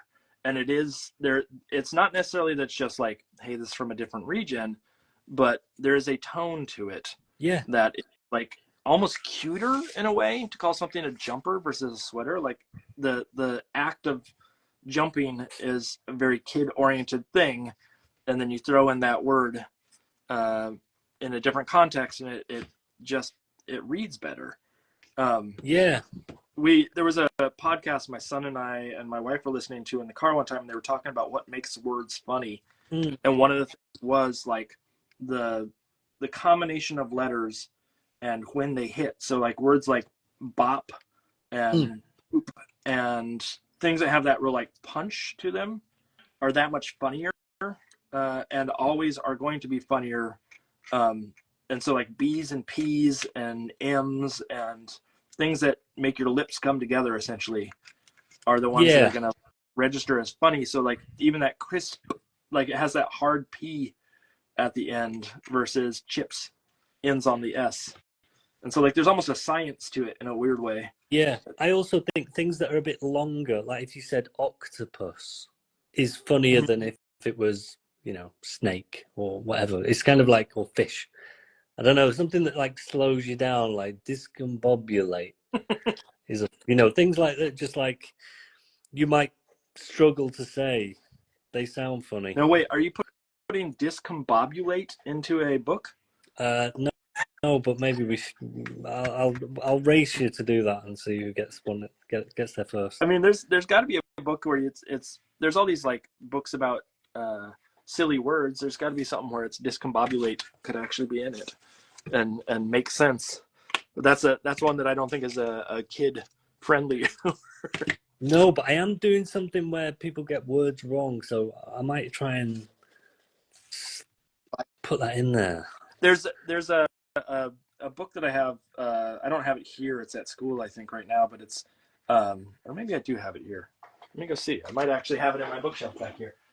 That's a great book for writers that actually breaks down what age is appropriate for each word. And so like when they would understand the word, and then it's also a bit of a thesaurus. And so if you don't want to use that word, it will tell you like what would be the equivalent for a younger audience. Yeah, I'm not seeing it here. It must be at school at this point. But yeah, I love the idea of the book of just like instead of discombobulate, it would say like that's too old. Here is a word that would be very similar for a 7-year-old. Yeah.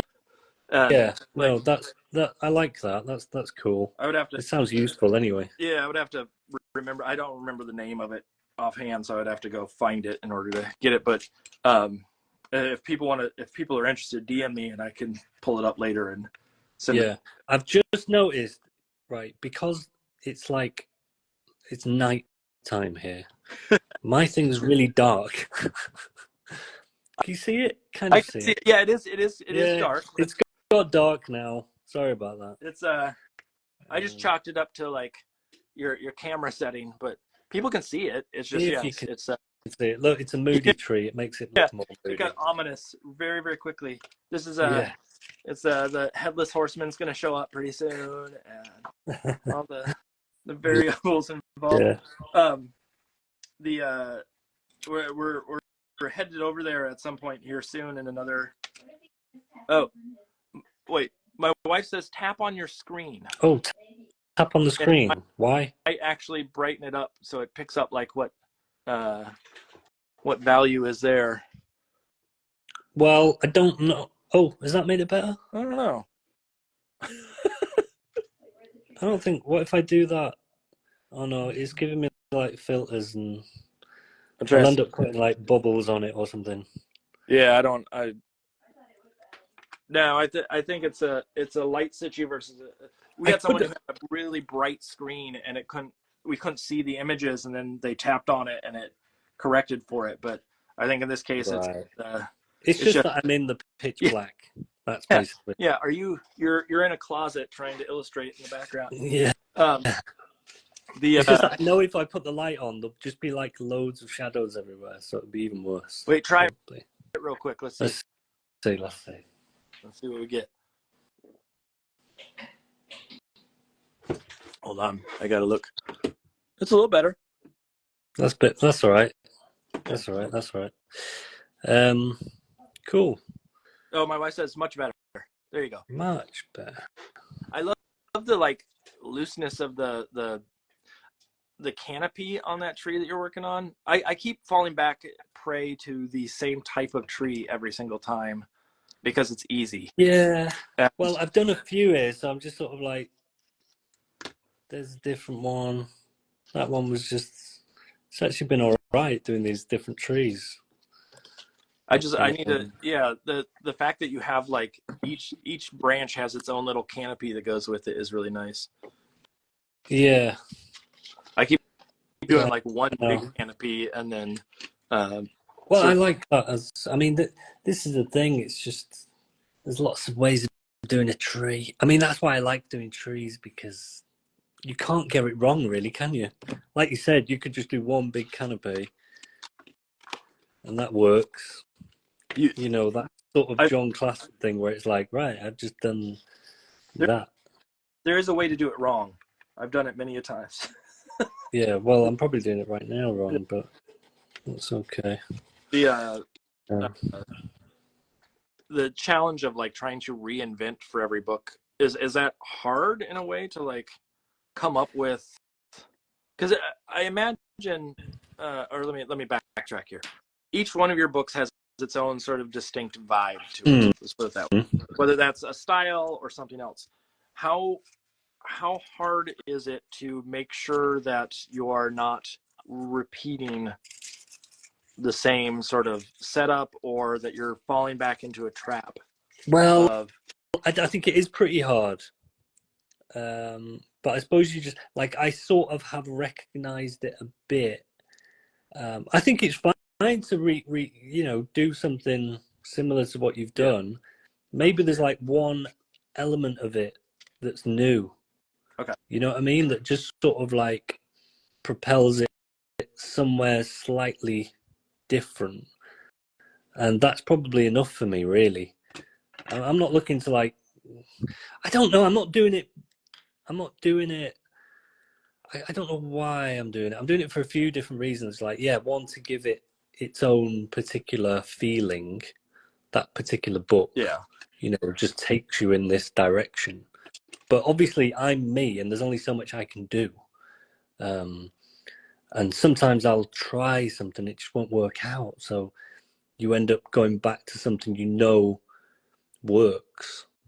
But so I don't stress too much, but I just think I naturally do look for something slightly new each time.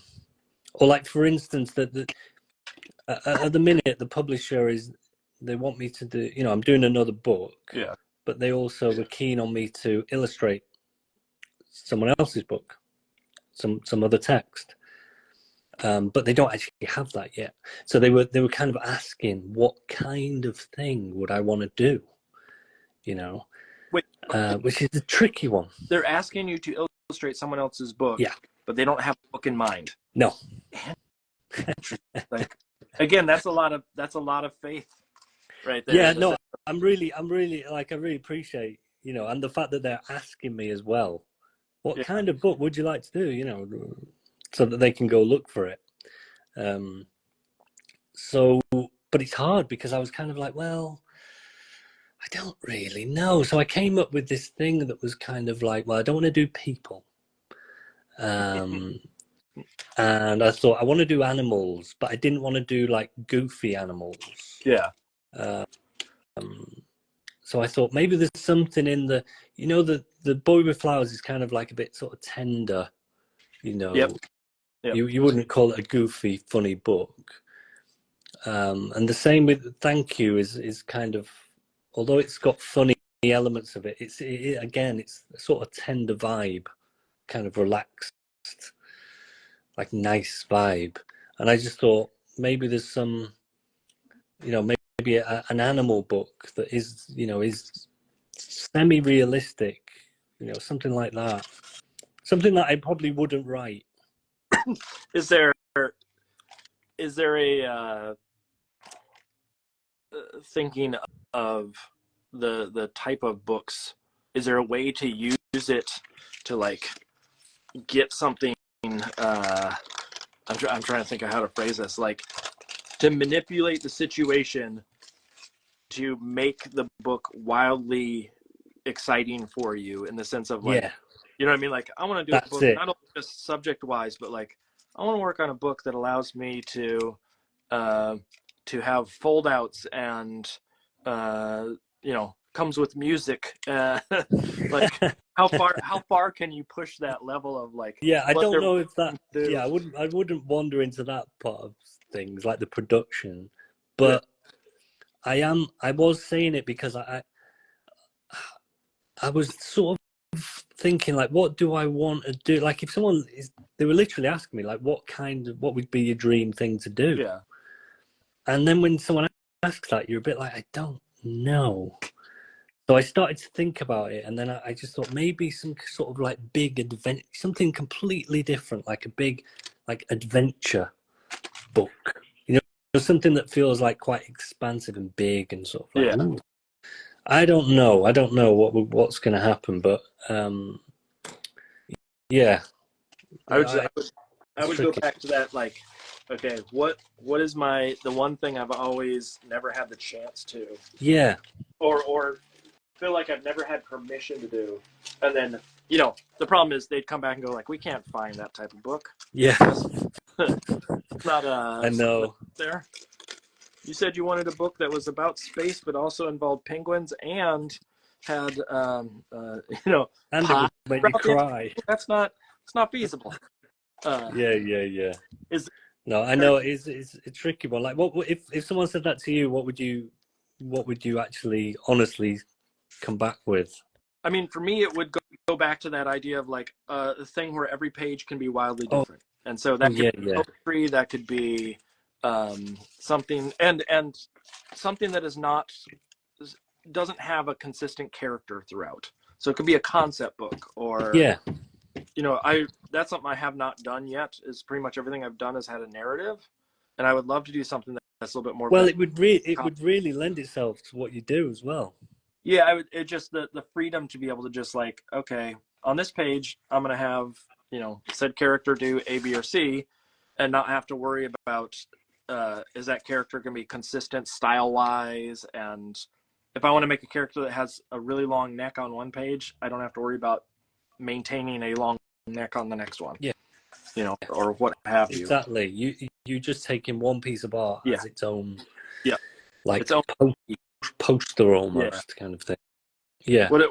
Is there an audience or a group that you think would be beneficial for you to sort of aim for in that situation, like a younger audience or an older audience? Or I'm not sure. Like, I'm not sure about that. I like I say, I'm more just thinking about myself and what would be fun. Like, I've never done that. I mean, it's not so much fun because I know, like I said before, it's not always. A lot of the time, it's like 90% not fun, isn't it? But like, I don't know, just something where I thought that's going to take me somewhere new.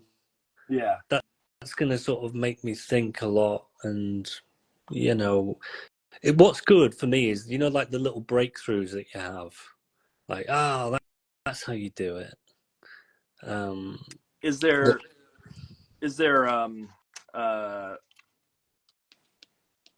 outside of just a pure sort of like breakthrough moment, is there a aspect of like looking into a different like genre of book? Yeah, I think that's definitely like, I don't know, interesting. Well, novel or well, like I mean, with The Bear and Bird, that was something completely different for me. And I sometimes think, when you do someone else's book, like when I did Patty Tote's like poetry style book, which was completely different than what I was doing at the time, which was like goofy animal stuff, Alan Scary Teeth, goofy animal stuff.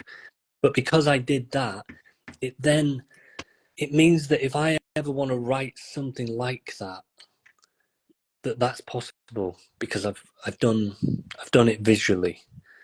So sometimes I think when you open yourself up to like completely different authors, completely different books, it gives you permission to write that sort of thing as well.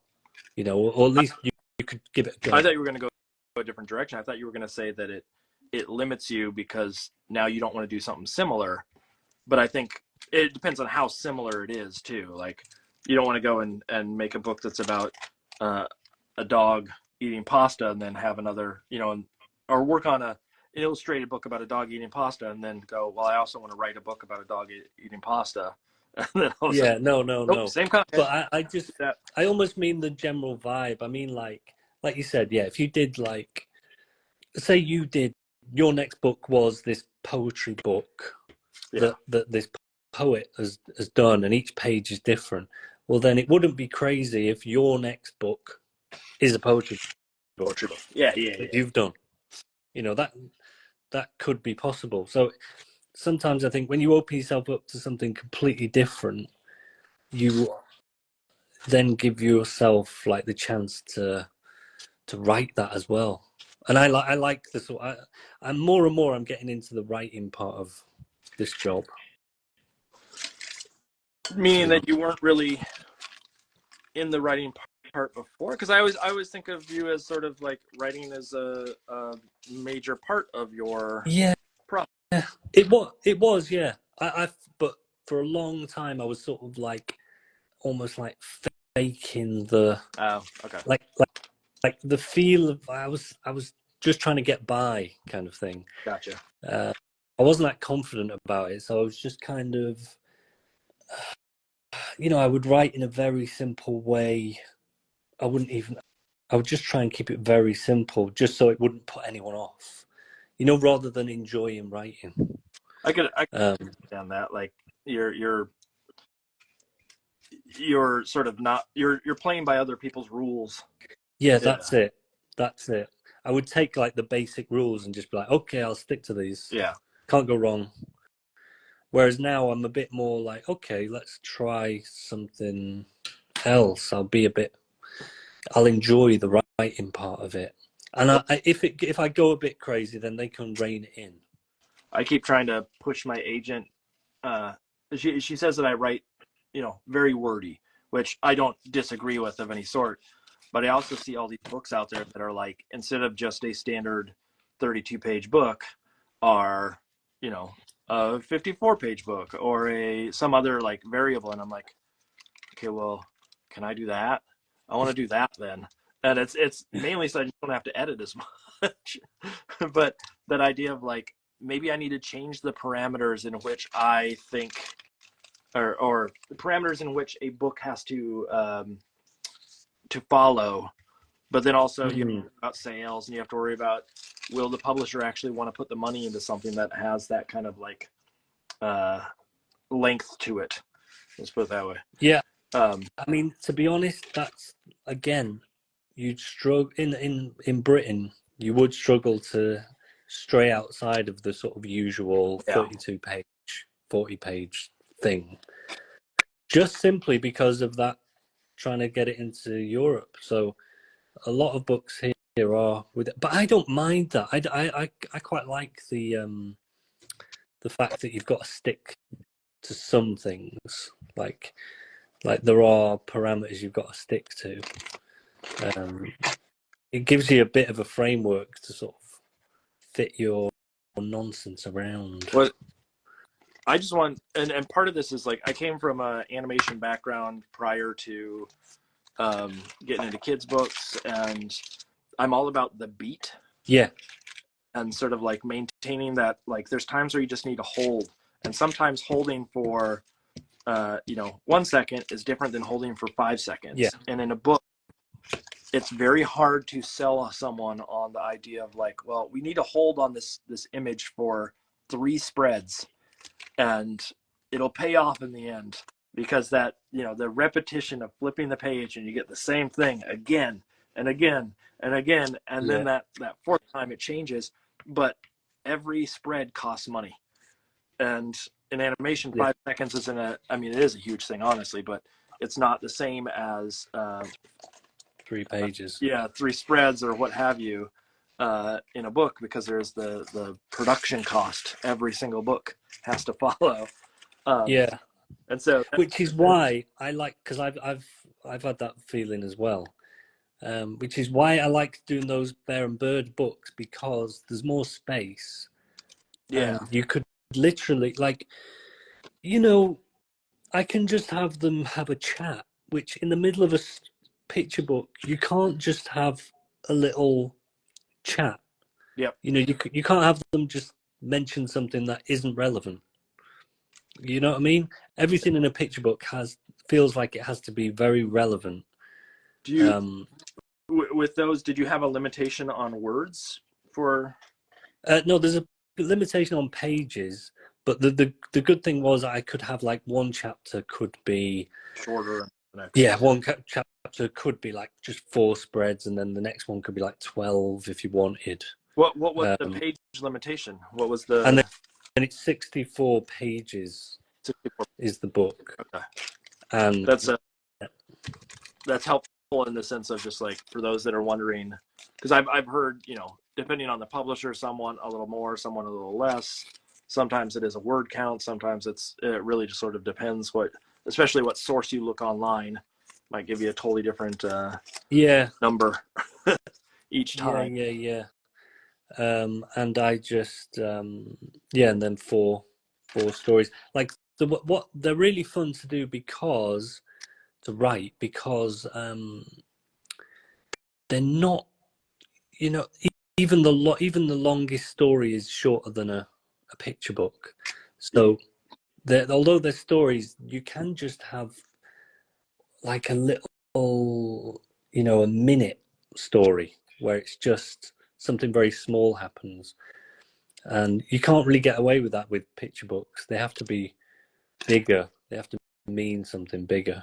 They have to be it's I always use the word real estate, and like you gotta use your real estate properly, otherwise you are going to run into sales issues and price issues for any of the publishers of you can't, and you know, there are publishers out there that will allow you to have that extra moment or that beat if that's the vibe of the whole story. But it's hard to say, like in the middle of a story that has lots and lots of words and it's really fast paced, that like now I got to slow it down for 10 minutes or whatever. That's harder to sell than the other. How much time do you spend in studio, like working on stuff that isn't related to book projects? Almost probably nothing. Really? Yeah, I never do. You know, this just drawing. I never do this ever. The only time I do this is if I go on holiday. I might take with me something like we went to Wales and we took some watercolors. Okay. And I did some like landscapes just while we were there, just because it was like sunny and it had been. I thought in my head that was a nice thing. That's what people do when they're creative. I thought I'll do what I'm supposed to do. So actually, I quite liked that. It was sort of like quite meditative, just to sort of not. It didn't matter what it ended up like. Yeah.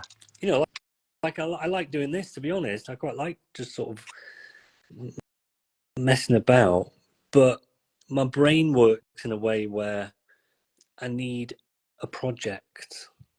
And even when I haven't got a project, I will start to make it into a project. You know, even now I've gone, right, I'm just going to do trees. You know, some people would have just gone like doodle a few different things, but even now I'm sort of making it a little project about trees. Yep. Every piece is sort of tied into the same. Yeah, it's kind of ruined. But my brain ruins everything.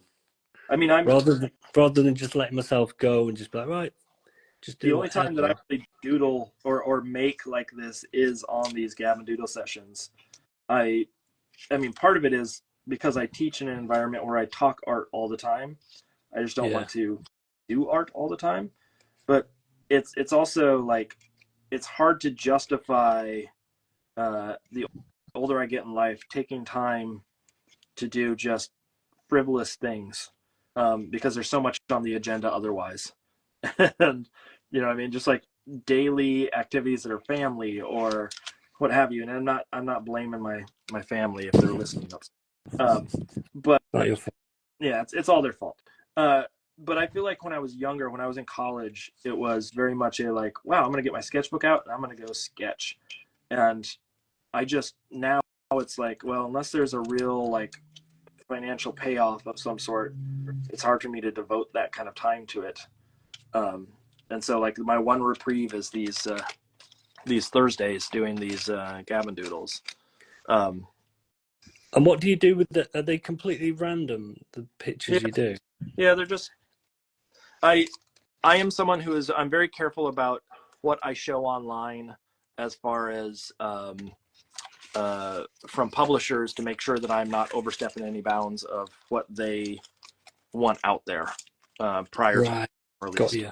And so I tend to be a little bit more frugal in what I put up in that realm. And so these are primarily just goofs. It's me just playing. And I said to someone the other day that it's really, most of these are experiments of like, what can I get away with this time, or what can I challenge myself with? And so like this one right now, Father's Day is on Sunday, so I'm trying to do something that's a little bit like Kid with Fathers, and it's also Pride Month, so I'm going to do two fellers with their little kid doing. Did you ever do that where your parents would hold your hands and you go swinging when you came out of the store? Yeah. I have like a memory of my granddad just like slinging me around. Yeah. And so which is good as a kid, isn't it? To get thrown about. I'm just trying to capture that sort of like moment. And so that's the goal of this is this. And I also have been really fascinated by using purple recently. And so I'm like trying to figure out like, okay, how far can I stretch purple? And this one more gray and brown and purple. And the last one was purple and green, or was purple and whatever. And so like there are often challenges that I give myself, but it's not for anything ever. Yeah, but in a way you are similar then, that you don't. Yeah. But for me, I'm not doing it because it's like, oh, life's getting in the way. I would do nothing. I would happily do, do nothing than to sit there and draw. I just don't. I'm just not one of those people who, like I said, I sort of see myself more like an art director who has told myself to draw, rather than an illustrator who is, drawing all the time. I get it. I mean, it sounds harsh, and I don't want. I hate saying this in front of students, but it's a job, and not every job is the best every day. Like obviously, there's days where working it's amazing, it's wonderful. You come up with a new idea, and you're like, "This is it. I've really hit pay dirt." But for a majority of it, it's just sort of like, well, I got to do this today. That's that.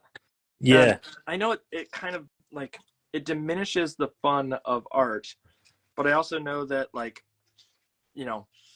percentage wise, I have more fun doing this than I would in a finance job or what have you any day of the week. Even on my worst days, it's better than the best days. But I think more than that, for me, I'm actually I think it comes down to, I'm interested in the final thing.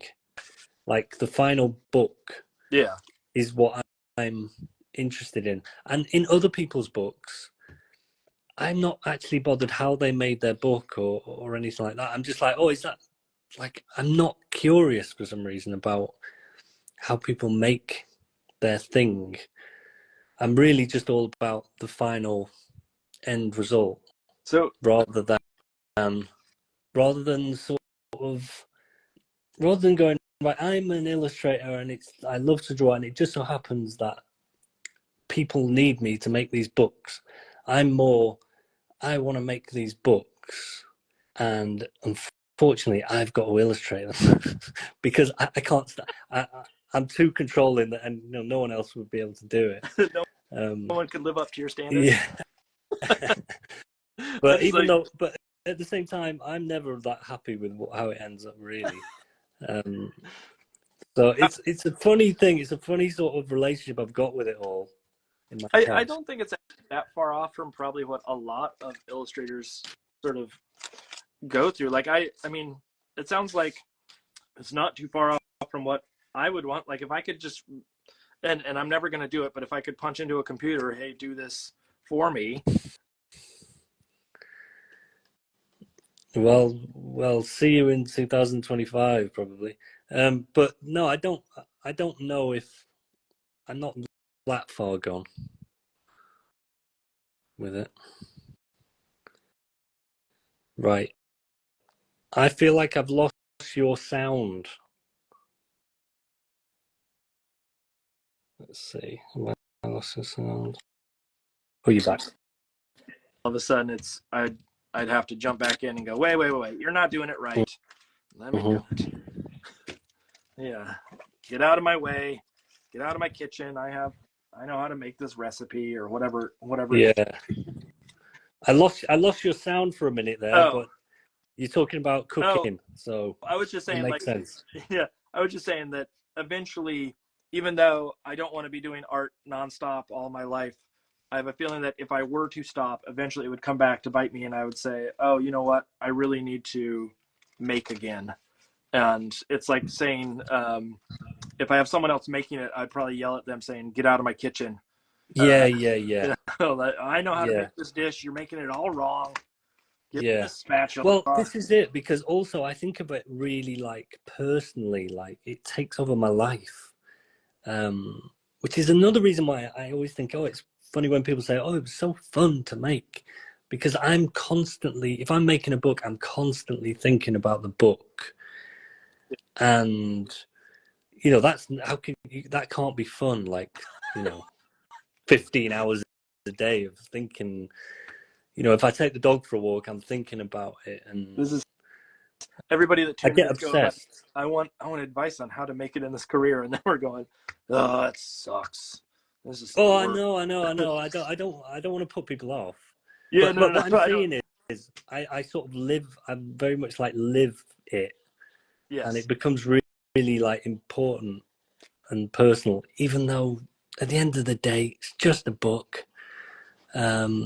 There's thousands of others, but for some reason, it has to be like the best it can possibly be, or the most natural it can be, is more what I think. I'm someone who, like, I won't worry as much about the artwork in the book, but I will get caught up in the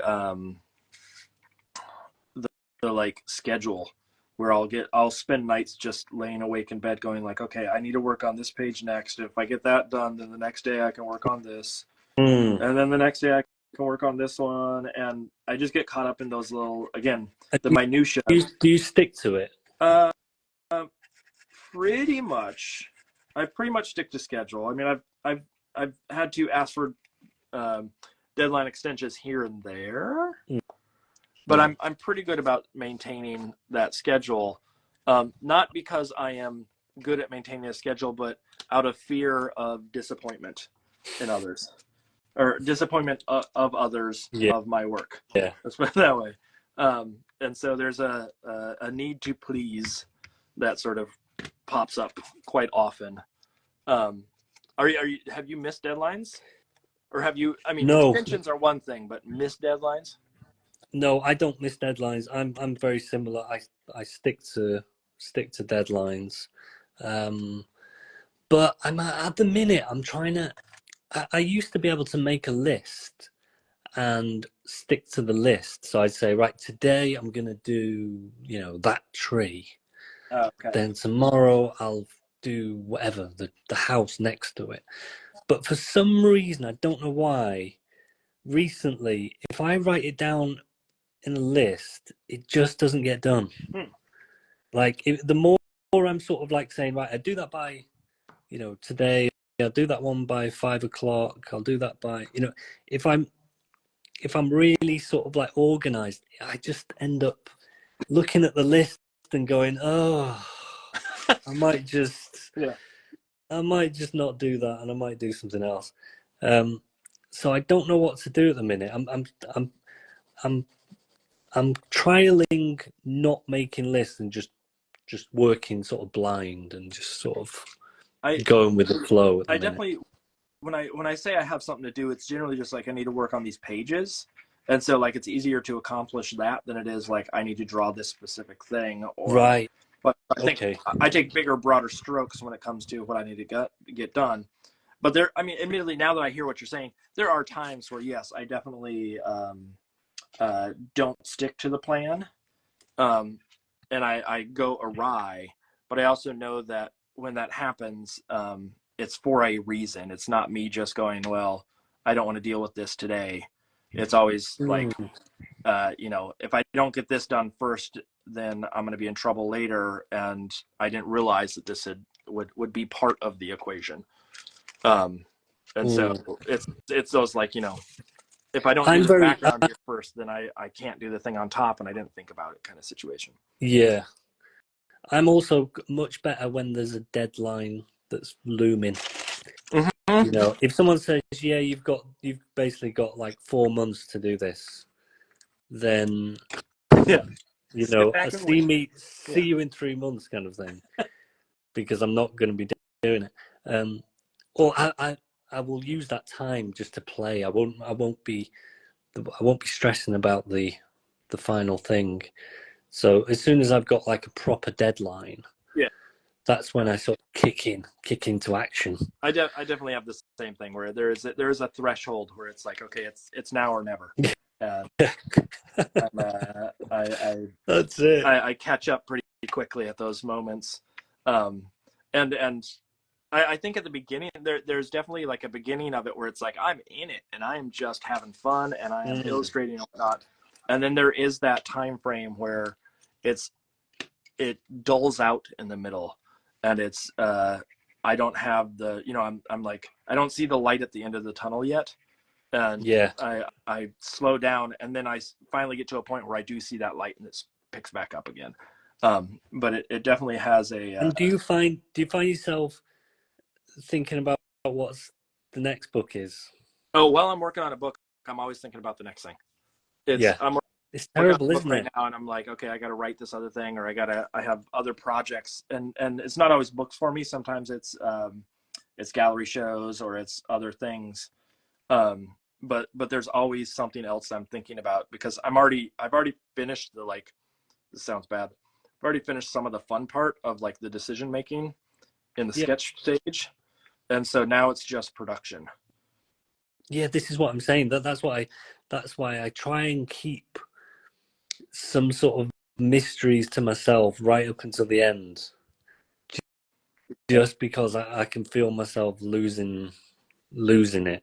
I've never been smart enough to leave the mystery. I plan it. Yeah, I mean, it is a bit scary because it might not come, but you're a bit like, there's always like an aspect that like in the book I'm doing at the minute, there's the two characters they draw in the book. So one is a kid and one is an adult. So their drawing has to be different. Okay. It has to be personal to them. And so I've done the kid's drawing, but I haven't done any of the man's drawing yet. And I've sort of left it just because I feel like that's going to be the thing that is going to be the sort of interesting thing towards the end of the book. That's the scary one. I do not like those ones where it's like I avoid those as much as possible. The ones where it's like, I'm going to put that off, because it builds up too much in my head. I know. I get that. I also get that as well. I know. I get that as well. If I don't get it right, then I screw this whole project up, and then I end up never getting to it, or I wait until the last second, and then it's deadline's approaching. I got to get this done. It's now or never again. Yeah.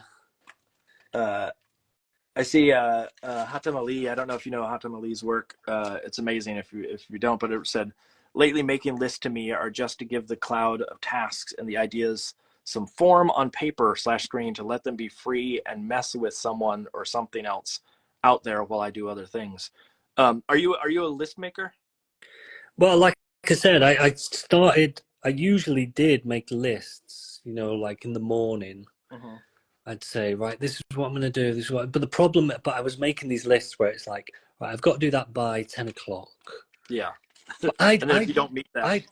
I do things like I'd write down like, right, I'll make a coffee at 10. Oof. I'll take the dog out at 10:30. You know, I'm putting that into the workload. It's weird, but then if something doesn't happen, the whole plan goes, and that's it.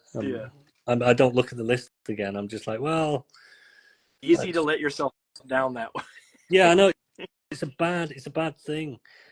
So I've started to not do that, and just to kind of just do the work. Yeah. And let it happen. So, and luckily at the minute I've not got a deadline really, really close. So I should be okay. Since we're talking about the bummers, let's shift gear to the happy moments. What is the thing that, like, for you really makes the process worth it? Like, is there a moment or a time that, like, originally I used to think, wow, getting the book in hand is like the coolest part, but now I've realized it's actually like seeing kids and reading the book to kids is probably I like reading the book. I like going to a school and reading the book. Yeah. You know, because that's a whole new thing. You almost separate yourself from the book, and you're just like enjoying the book for what it is, sort of thing. So I like that. Like I said, I like those little mini breakthroughs. So, you know, if you work out how to do the flowers and the boy with flowers, it's like, oh yeah, that's it. Yeah.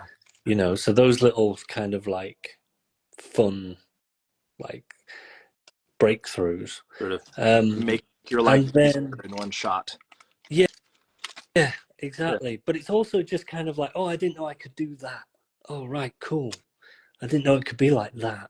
But now I've seen it. It can be, you know, just fun little experiments that can end up changing the way you do a book. Yeah, that's a fun. That's one good thing. I love just writing the stories, and you know, my favorite bit is probably like when I've got, you know, lots of ideas for different stories, and I'm just writing them, and you know, rewriting them and looking at them and rewriting. That's my favorite bit. How much of the day do you devote to writing, or is it well, like certain days you write, certain days you illustrate? No, I don't. I mean, I'll literally be. It kind of comes in waves, really.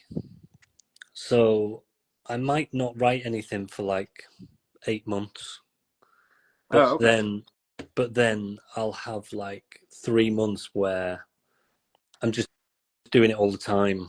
Yeah, you know, and I'll write like 10 stories in that time, and then I sort of live off them 10 ideas for the next year. Gotcha. And then I just wait for the sort of feeling to come that you're like, oh, I feel, and I'm sort of, and I'm sort of accumulating things all the time.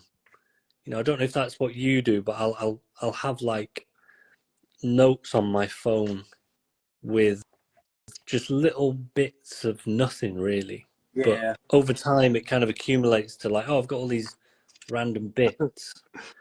I go back and look at those, and half the time I don't even know what they are. Like, you know, it's done in spur of the moment or the middle of the night or what have you. But then some of those, like, the idea shifts because I don't even know what it was. And I look back at it and go like, I don't know what this means, but I envision this now. Yeah, exactly. But that's good. Yeah. So I that part of it, it's the sort of chaotic part of it I like.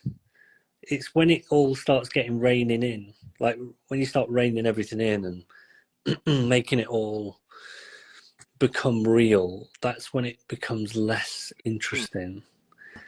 And probably the least interesting thing is when it gets sent to me. What do you mean by that? Like when it arrives in the post, and just like they're like, oh, so there's that book. Oh, okay. Yeah, it's you've already moved on. I've moved on at that point. I've way beyond it. But then, like I said, it gets a new life when you read it to some kids. So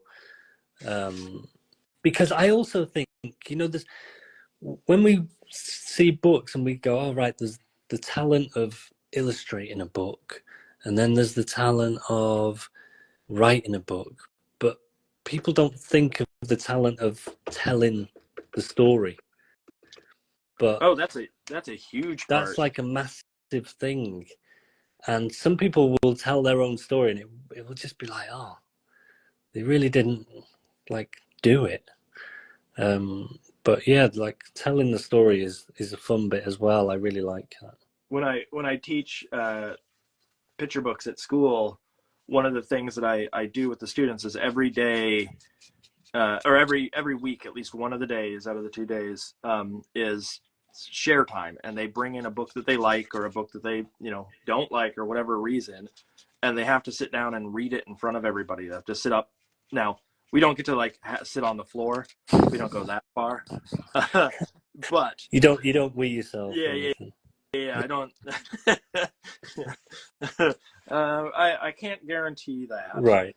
But we definitely, I let them sort of understand through the process of reading to their fellow students what works and what doesn't work, and the tone that has to go with certain books. And there really is an art to understanding how to deal with an audience with some of those books. Like the equivalent of when we saw Bob Shea, one of the things that I thought that he did that was amazing was he sat down on the floor with the kids to work on artwork. Right. Like having an easel. And I'm like, that's so smart. And like, there's decisions like that, going and seeing authors, a college friend and roommate of mine, Jarrett Krasaska, is extremely good at entertaining a crowd of all ages. And there's something about the tone in his voice that carries across. And like, I'm so used to teaching college kids that like when I talk to little kids, it's very hard to switch into that gear of like how to read a book or how to convey it to such a young audience, that I'm afraid I walk out and they're all going like, what does semiotics mean? Because he said that word 10 times in the middle of the speech. Yeah. And so like there truly is a crazy hard element to all of that involves learning how to interact and to understand your audience and what they expect from you on a yeah. And I sort of learned that very quick, because when you start, you've only got one book. Yep. And so if you have to go to a school and do something in front of the kids, we've only got one book. So that isn't going to last very long, Yep. So I started to write stuff just for them kids. Oh, for those events. No. Interesting. So I would do poems that were specific to, I'd have this poem which was, are you sitting comfortably? Like it was geared to them, to that sort of, performance, if you like, kind of thing. I like that idea of like even tailoring it to like the specific school or bookstore. Yeah. Like, is there a way to like put some rhymes in that? Well, like even like I used to do this thing which was like, like sort of comedians, and the whole sort of like the usual comedian thing is they come on and they go, oh my God, you won't believe what happened to me on the way here. Yeah. So, that is like a usual comedian sort of thing, isn't it? And so I would do that as well. Yeah. It didn't really happen, but you're playing it up for for yeah. That's I like that idea of like having some like what I would call like template jokes that I can rely on, or template poems that I can rely on, and like or even just like I do like games and sort of visual stuff. But that all started because I didn't have anything. Once you get loads of books, you're able to kind of just rely on the books. But and I also like really getting the kids involved and just just working with what they say. You know what I mean? Because they say funny stuff, and you can you could have a whole different like show kind of thing for different kids, because you just go from what they say, Is there rather than me just like standing there and doing the same thing? Is there a particular particular moment that stands out in your mind of like something that silly that happened in that situation? Well, I sort of put like a sort of framework there, so we will write a poem together. You know. Okay. Yeah. So I will get like, and I'll do it because I'll say, this is how you come up with stuff. So we get a load of ideas first, and I've got one big piece of paper with like low, you know, people put their hand up and they say funny things, and then that goes on this big sheet. And then I sort of have a vote of what, you know, which lines should go in the final poem. You know what I mean? I like that. So yeah. we're having a sort of, we're kind of editing it down now. And so it's always different. I like that also in comparison to just relying on visual, like I'm going to draw for you. Instead, it becomes a bigger, broader sort of stroke. Yeah, and I've done things as well where you write a story. So I might say, right, here's the start of the story. What's going to happen, sort of thing. Yeah. Or more likely, I'll try and get them to come up with the ending. So if I start it and they end it, or if they start it and they end it, and I try and fill the gap. Yeah. You know. Yeah, that makes sense.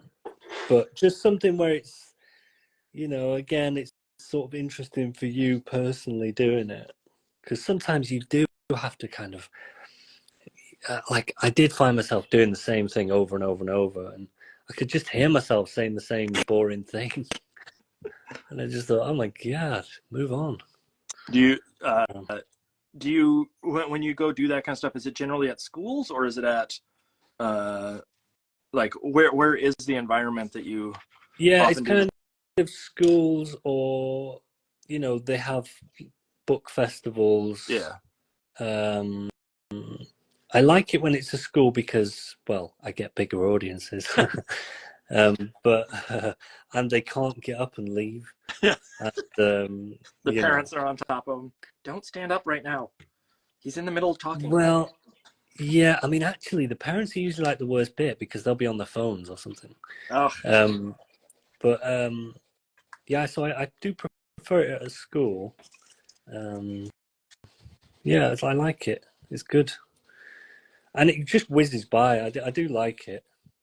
It's like, as with anything, it's got its drawbacks, and you know, but it's so good that, like, in this job you get to do all this other mad stuff. Yeah, that I never assumed came with the job. You know, I didn't even think about it.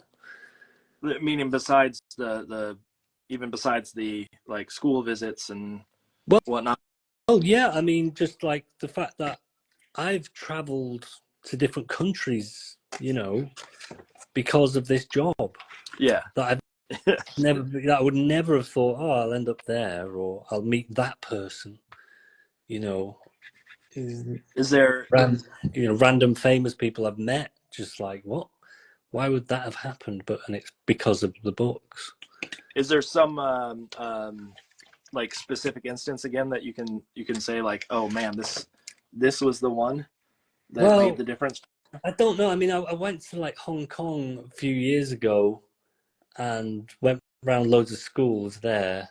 I've been in like a mad castle in Ireland with like the Lord and Lady such and such, and we were around a massive table, and it's the sort of thing like you can't eat until they they eat. And I was sat next to, you probably don't know this person, but like there's a British band called The Streets. Right? The Streets? Yeah, do you know The Streets? Yeah. Okay, so there's a guy called Mike Skinner who's the singer of The Streets. Yeah, Mike Skinner. I have been meaning to pull out. I have like multiple albums by him. I've been meaning to pull them out and listen to him again recently. Yeah. Yeah. So I was on this big table, and it turns out he knows them. He was sat next to me while we would, like, this was like the night before this book festival that was in a castle. Yeah.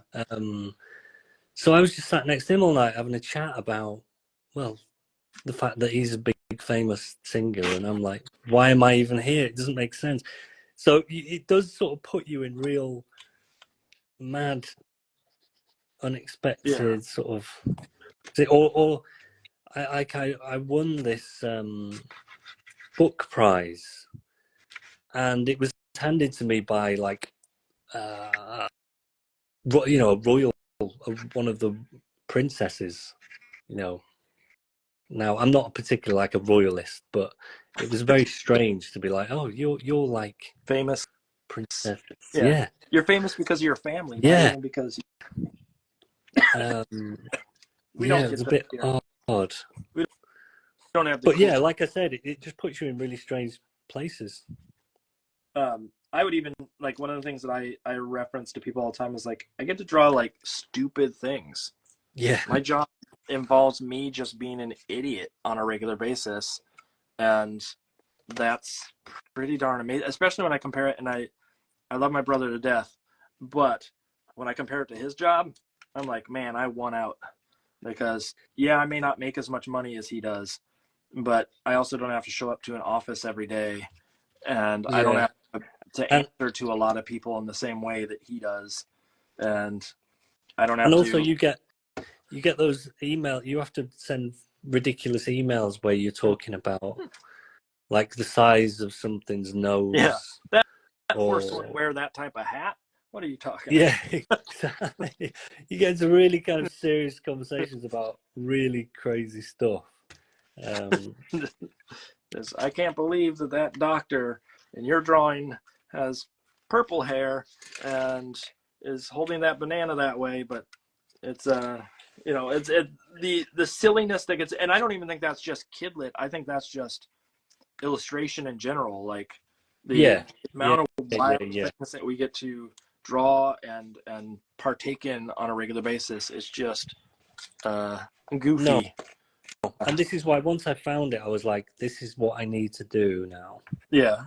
I need to keep this going. Do you still do any design work at all? No, I just do this. Yeah. I just do this. Like, since I started, I was quite lucky. Like, straight away, I was able just to do it.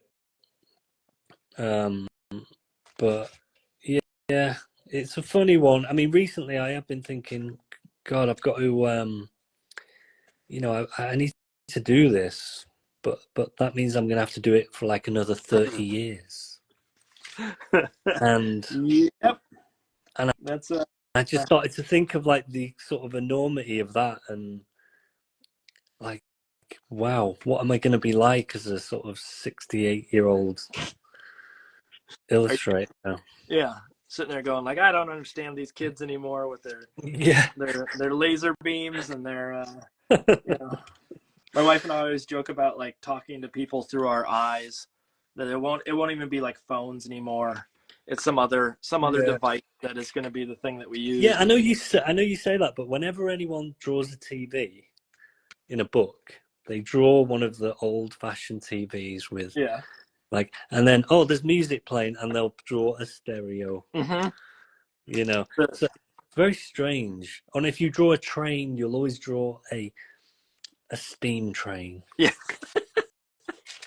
And I think the TV, like a flat screen TV, is not the most exciting image, just in general.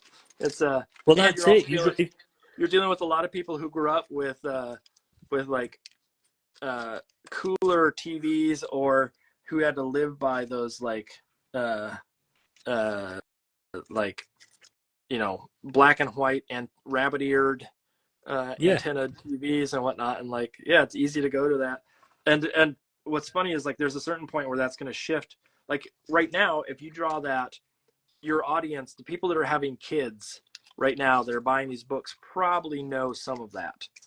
But give it, you know, another year or two, and all of a sudden it's going to be, we never. I mean, I remember. I'm 39, and I remember black and white TVs with the push button on the TV. Yep. Because my granddad used to have that in, not his main TV, but it would be like in one of the back rooms. Yep. You know, he'd still have that when I was like 10 or 11 or something. Black and white TV that I remember being My grandparents had one of those ones in the wood where it was like encased in wood, and it was gigantic. Yeah. Like, well, he got his as a like a leaving gift from his work, and it had his name engraved on this TV. Which, can you imagine that now? Like, there was a plaque on the TV, like, with your name on it. It was, thanks for all your service, Bob. Yeah, Here you go. it's ridiculous. It's just a Sony TV with with inscribed on it, like, thanks for on the glass. Yeah. Etched into the glass in the middle of the visual, just like, I can't even big logo. TV. They put this thing in the middle of it. So I do remember, obviously we had like stereos and things, but yeah, you're right, it will be phased out. But for instance, the steam train, I wasn't getting on a steam train, no, that has not moved on. Yeah. But people still draw steam trains, and nobody likes to draw cars that look like new cars. Yeah. Everybody likes to do an old banger. Well, that's even what I'm doing here. I'm drawing some cars, and I'm like, I don't want to draw like a Tesla truck or any of those like crazy boxy things. I like the rounded image that goes with some of those older types of cars, and so there you go. That's it. So I think that will still carry on for a bit. I also like, there's a nostalgia factor that will play into it in general, but there's even like the kids nowadays are into like 90s culture, and so, and I say kids, I mean college kids are into that, and so like the idea of maybe when they're having kids, they might actually know some of these reference points, and then it's back again all of a sudden. That's true. I tend to like live in that, like, I love the old-timey stuff just because I think it just has better shapes. Well, this is the thing. It all has better visual design. Obviously, it's more cumbersome in real life, and everything's better if it's like just a rectangle. Yeah. But you could put. It's not an interesting picture, is it? If you had like, right, I need to do like a stereo, a TV, a phone. Okay, that's like part of a living room or something. But really, you could do all that in like a little box or a little smart thing. So smartphone. It's all on your phone now. Yeah. You don't even need any of just that. like an empty room. Yeah. But yeah, it's funny, isn't it? Here's that scene where they're watching the movie. Like, what movie? I don't see a TV. Okay, it's on their wrist, but it's getting beamed into their face. It's it's there, but you just don't see it. But at the same time, we've chose to do books, and that's pretty antiquated. Yeah. So I don't think picture books are ever gonna. I've had people ask me, like, well, aren't they going to go the way of the dodo? And no, isn't there, like, now that people can produce their own and do self-publishing, isn't it done? And I'm like, no, there's no way that self-publishing is going to overpower kids' books. And I honestly, the AI thing doesn't scare me. Like it does other folks, because of Kidlit, because of the fact that, like, people want the book. People want the physical people thing. want the book, but they also want the people behind the book as well. Like, it's a bit of you don't want it being churned out by a robot. You want the people. Yeah. It's a very personal thing, and people like, what's the new Oliver Jeffers thing? You know what I mean? People want the person behind it as much as the thing. But yeah, right. You know what, Mark? Unfortunately, I'm gonna have to go to bed. I know where this is going. I read the tea leaves. I understood. Yeah. I was like, I've just been dabbling with this. You said an hour and a half, and I'm like, oh, you've gone 2.5 hours. I know. I've kind of got carried away with these trees. But it's this tree project. Yeah, no, it wasn't the engaging conversation. I know. Definitely those trees. I wasn't listening. Those amazing trees. This has been wonderful. Like I said, I was overjoyed when I heard that you said yes in the DM and whatnot. And this has been amazing to chat with you. And I know that there's probably a lot of people that tuned in who got a lot of great information, and you know. Oh, can I ask you a one last question before go for it. The name Jarvis. Oh, yeah. With going with the solo name. It's actually I know you're not just Jarvis. Yeah. I know there's something else. It's my last name. Is it? Okay, it's your last name. So my full name is Peter Robert James Jarvis. Really? But I don't like the Peter Robert James. Peter Robert James. So I prefer for people to call me Jarvis. I like the Peter Potter. Da, da, da, da, da, da. There's a tone to that is really fun. But was that something that you've without? I assume you've probably been asked this many a times, but just like the idea of the single name on the book, a challenge of any sort in this world? It's not. It's actually. I mean, look, for books, it's good. Yeah. For actually for things in life, it's not good because you have to put your first name in a lot of stuff. But it's good for kids to remember, and it makes you very quick at the signing desk. You know what I mean? Like that's the major benefit right there. It's just like I get 1 extra minute. Yeah. On the halls because I signed in so fast. Exactly. Yeah. So there you go. So that's the answer to that. Right. Well, thank you, by the way, for having me on. It was really cool. I've seen a few of them, and it's good. I like the faces you pull at the beginning. The face? Oh, that's I don't know what to do every time, and so that happens. Yeah, it's good. I don't know if I don't know if it's a well-loved thing in all the audiences, but I do it anyways. Yeah. But thank you again so much. I really do appreciate you taking the day or the night rather, and spending some time with us. And I know that the audience who can chime in at any point in the comments will back me up on that. That is it's been a real pleasure. So thank you very much. Sleep.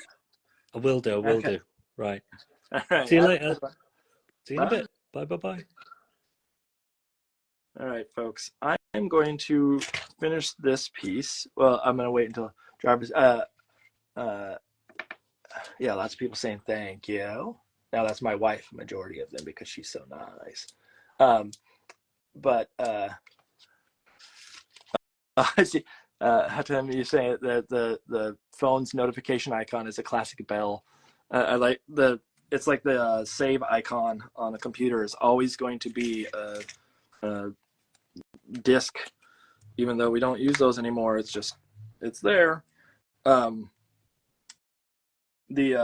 gonna finish this guy. I will try to wrap up in another, I don't know, maybe another like 20 minutes or so, because I gotta get out of Dodge. We're going to a special show tonight.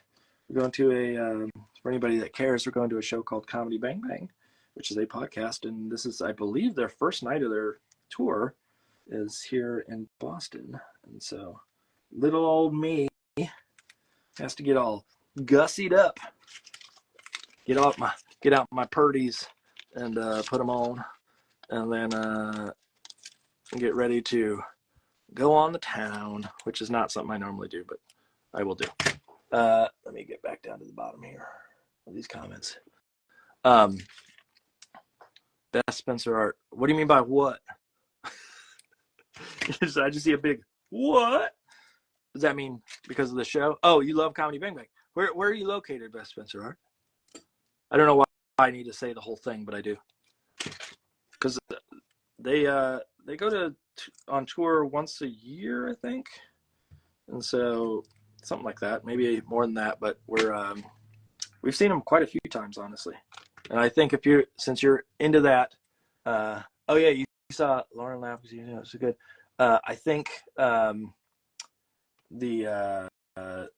Scott mentioned on the podcast this last week that in Boston that they have a special guest, and if you see him, say "Hey, Nong Man."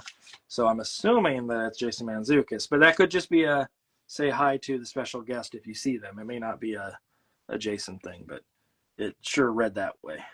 And so my hope is that it is Jason that is there, because then it will be a wild show, because he is a character, Jeffrey character Wheaties, for anybody that cares.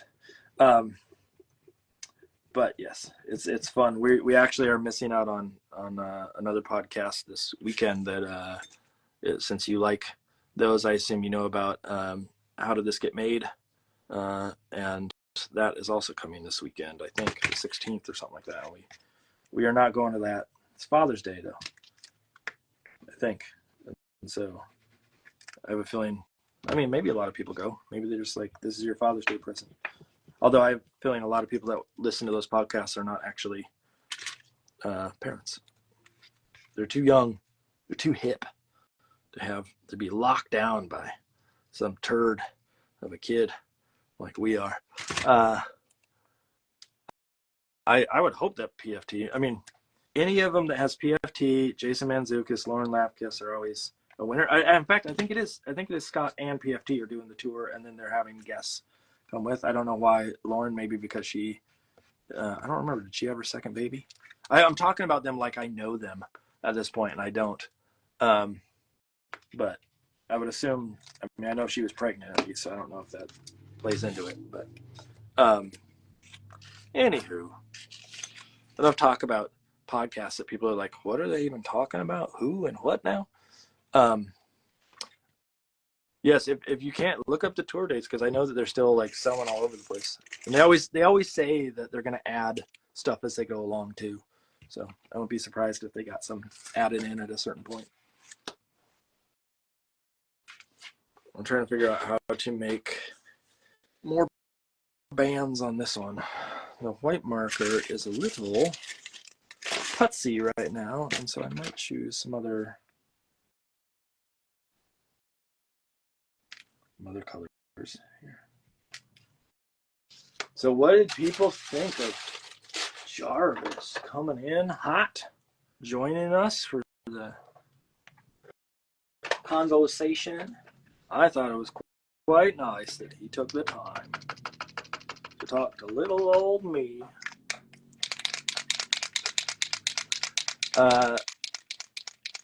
Beth, I have not listened to, that's one that I don't listen to, is the Are You Talking to Me, and the I'm trying to think of all the different ones that they had. There's U2 and REM, and was it Bruce Springsteen? I don't remember if they did a Bruce Springsteen one. I have other ones that have taken over the time for me. Other podcasts.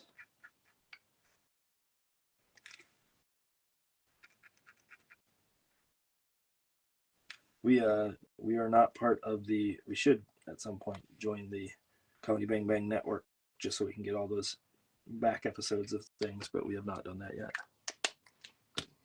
Let's see. Okay, there's that. Let me get some colors in this, and I need some darker tones in that pink, and I need some sort of stripe right there, and I need. So I'm talking to myself here too much, but you learn to deal with it. Now that one, I need. Where is it? Looking for my brown. There it is. They're over here. Basil's over here. Get something underneath here so it's casting a shadow. That shirt there. Okay, I still gotta do the hair on this kid. This kid's still he's not just hairless. I'll give you that much. I'll let you in on that little secret. He will eventually have hair. But only in a little bit. Beth, thank you for a nice compliment there. There we go. I have I'm this month in general with Kelly, and then Jarvis, and then Susie next is pretty like top-notch, fun entertainment. I'm very excited about sort of the plethora of folks that have agreed to be on. And of course, there's going to be even more in the future. So don't just assume that we're donezo at the end of this. There's going to be even more amazing folks that join from afar. That's brown. I didn't want brown. There you go. Get some lines around said tire or headlights. There we go.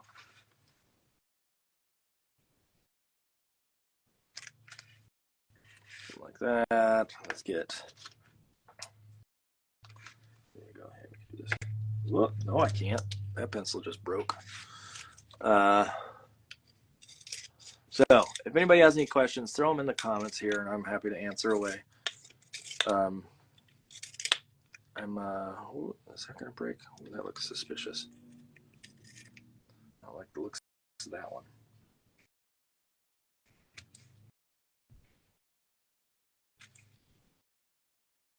Try to get these cars sort of figured out here.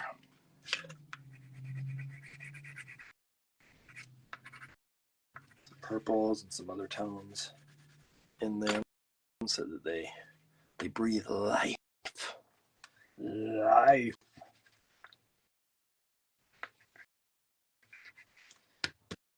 Mix. My tum-tum is on. Charlie Jones illustration. What do I need to do to be on one of your gabbing doodles? Well, Charlie, we need to. There's a list of people that we try to pull, and so we look for people that have. This is just the sort of rules. I don't know your work enough to be able to, or at least not off the top of my head, to be able to tell you whether it is on top of it. But we look for people that have at least a book or two out, published with traditional publishers, people that sort of are various in their perspectives, in their backgrounds, in their sort of what do I want to say, like, what's the term I'm looking for? I'm drawing a blank. Varied in sort of their experiences and how they came to art and what they sort of bring to the art world. A lot of it is really just sort of like, is the person, in the realm of kidlit at this point. But I will take a look after this. I will make note. I'll write down Charlie.Jones. No, CharlieJones.illustrate. There we go. Get rid of that dot. But it is by invite only at this point. I've had like agents and folks write to me saying like, hey, I have someone I would like to be on. And it's like, it's cool, but it's fun that someone did that, but there are certain things that I'm trying to get across in certain audiences, and again, trying to get like a variety of voices into the mix. And just because an agent wants someone on doesn't always mean that that's the best thing for the month or the week or whatever we have going at the time. So, but I will take a look when this is all done. Are there any other questions from folks? I gotta do the hair. I gotta do some other small details on things.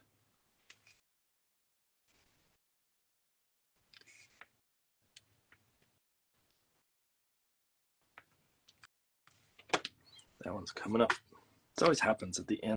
I go back and I start to look, and like some of the glue didn't set 100%, and then all of a sudden stuff is popping up here and there.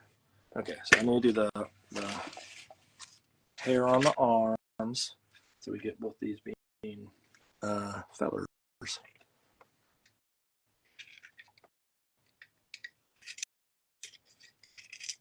Charlie Jones, is your name Charlie or is it Charles? And I ask, our son is Charlie, but it's not Charles, it's just IE.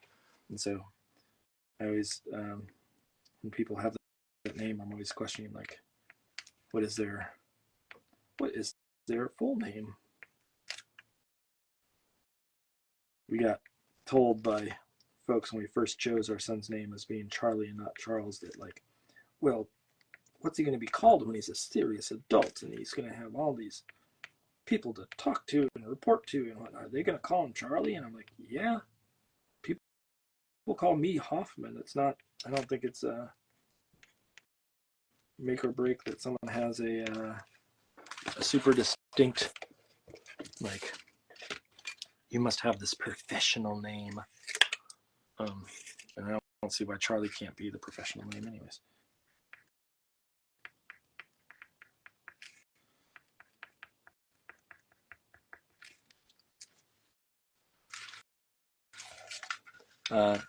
Charlie, but real name is Charles, like Jarvis. My name's quite long also. Charles Benjamin Barrett Jones. What? Okay, so 4 names. I've never, like, I mean, not that I've never seen someone with 4 names before. That's a stupid statement. But what I guess the question I have is sort of like, most people, at least stateside, have just a single name in general.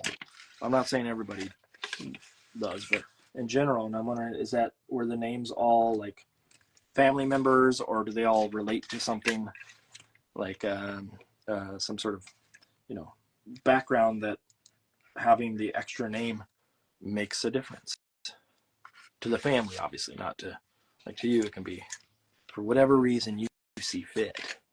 But, okay, I'm gonna start putting in this hair. This is the dangerous part, and I save this to the end because if I put it in wrong, it could ruin the piece. So I'm gonna try my best.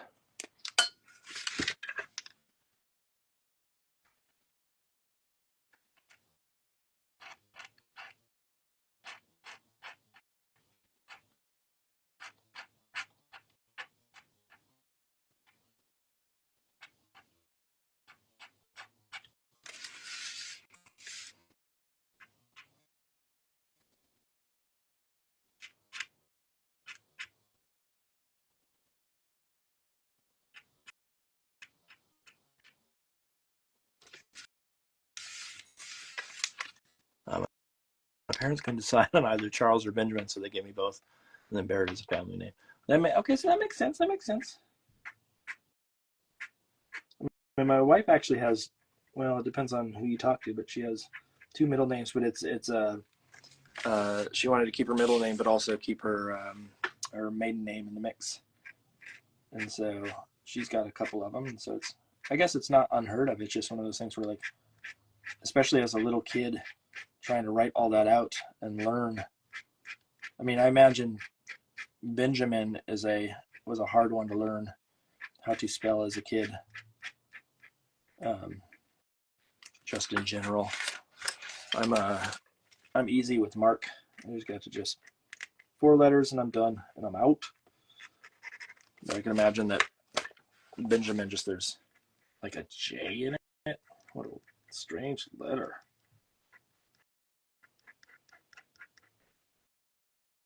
In the middle of a name. Most of the time that's at the beginning. What did Bear say? Oh, Bear Edwards. What did Bear say? Oh, what's your middle name, Mark? Also, what are the last 4 digits of Social Security? My middle name doesn't show up in anything. I won't tell you my Social Security, but I'll tell you my middle name. My middle name is Bradley. It's a name that I'm feels weird for me. I think of Brad as like, or anybody with the name Brad as being like kind of cool and sporty. And I know that's not always true. I know some Brads that are not. But in my mind, that's how it works. And so me having that name, the middle name, does not feel appropriate because although I am super cool, I'm just not sporty. Although because I'm like super sporty, I'm not cool. I don't know which way is the funnier way to say that joke. But I always feel weird with that name.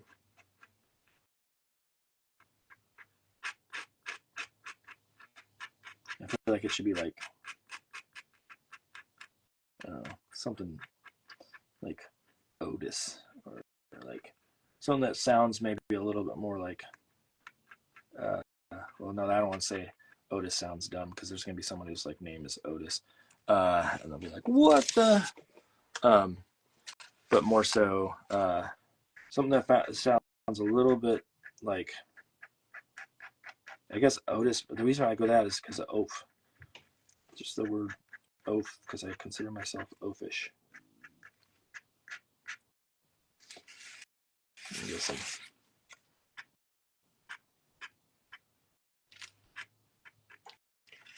flyaway hairs here, and then this needs to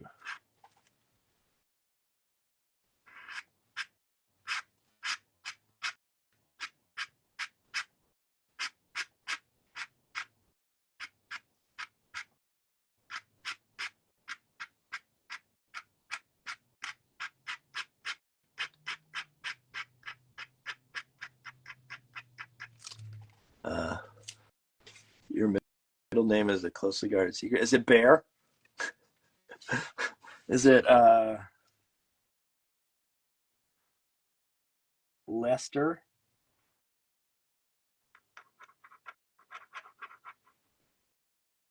Is it something that is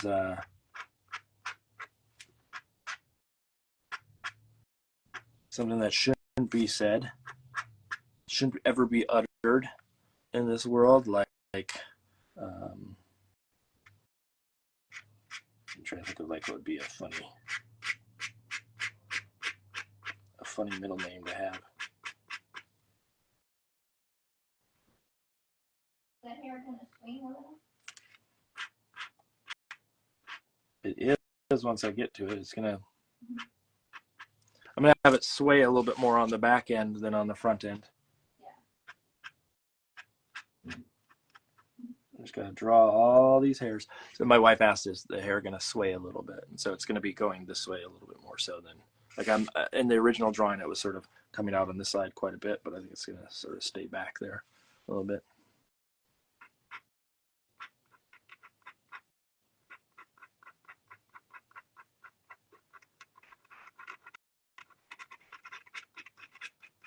How are we doing on time?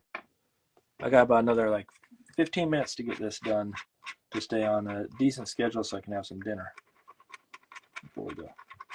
Unless my wife wants to make me dinner, I'm just kidding, she won't. This is where she goes, hey! She comes down here and she yells at me, and then I have to apologize on camera. I look like I gave up. I only say she wouldn't be, because I do the cooking around here.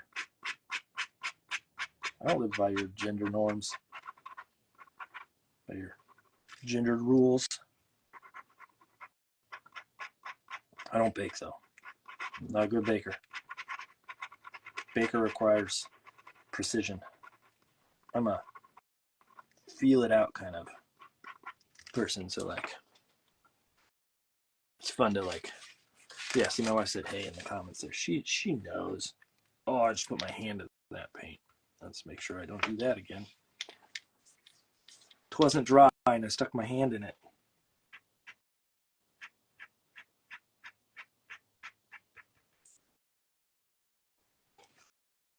Not a smart move, Mark. Brad. That's Brad. Brad's the one that did that. Bradley don't bake. That was my nickname in high school, was Bradley don't bake. No.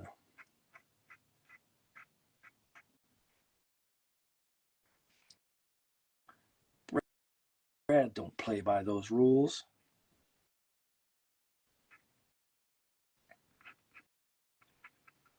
I should have like a different persona that is Brad, where I wear like tank tops like this and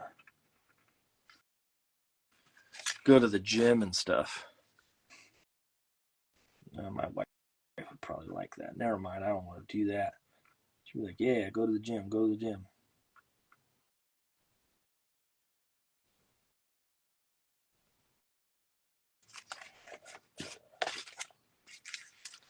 This is a scrappy looking kid.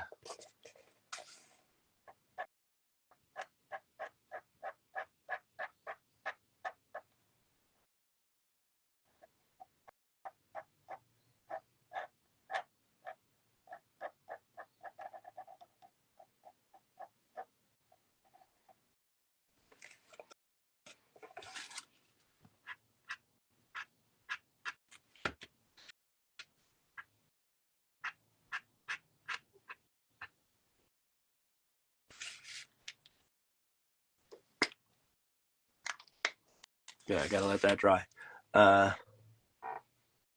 Armpit hair and chest hair. No, I can't do that. It's a little kid. Just give a big old like medallion and chest hair. And no, it's gotta be a youngin. Youngins can't have that. Youngins are supposed to be pure and sweet and innocent. Just like me. Young and sweet and innocent. 'Cause that's what I am. Tee-hee.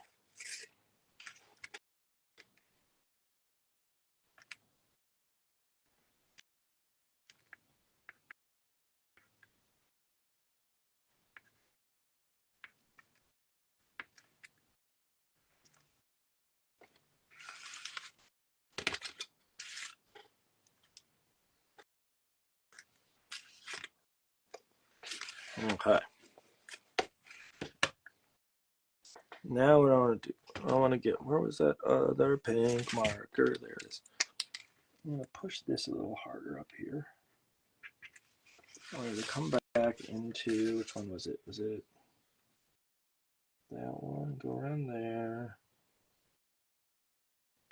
And then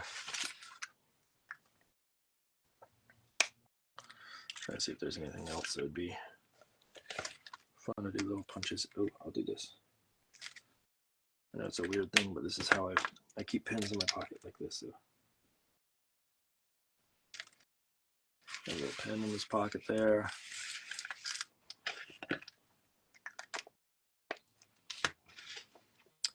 And let's see, are there other details that I want to add in?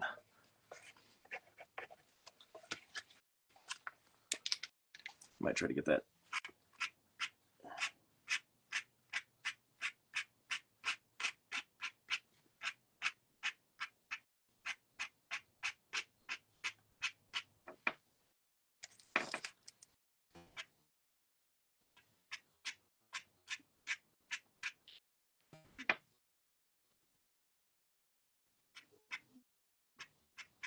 Here and here, let's see. Should this kid have eyebrows? Probably. Let's see what happens if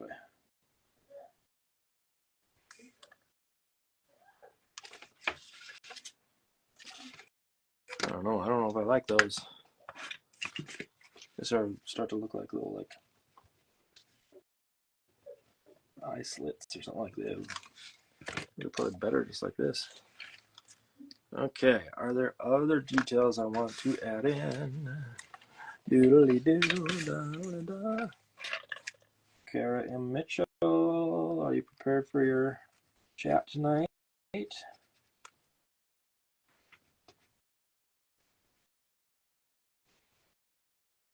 I hope so.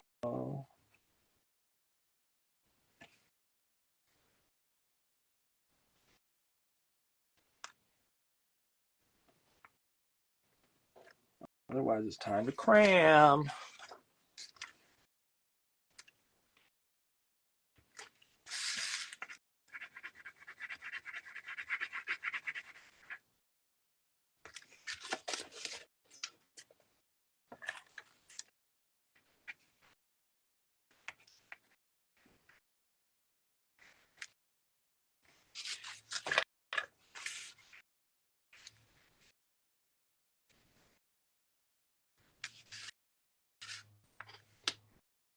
Oh, it's coming up. Hold on a second.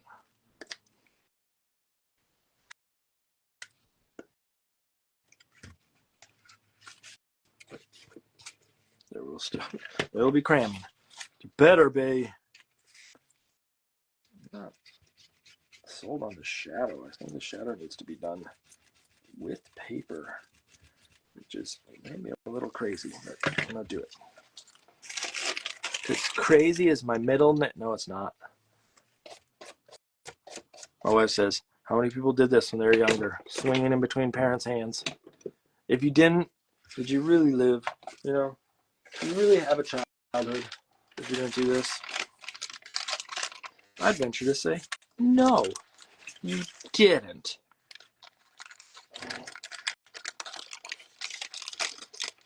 What do you think of that? If I say it like that, you didn't.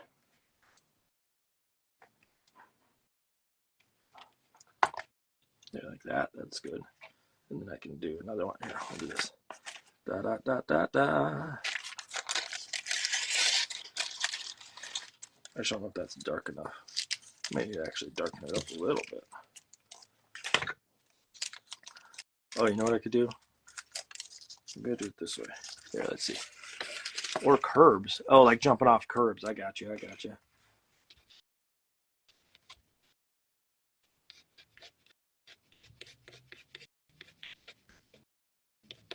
There we go. So that one has a little bit of a darker tint to it right there. That'll work. I'm gonna make it a little bit shorter.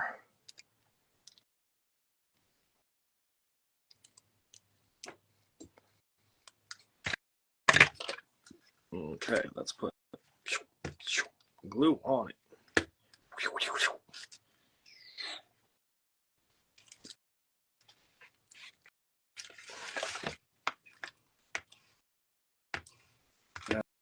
That's a better shadow.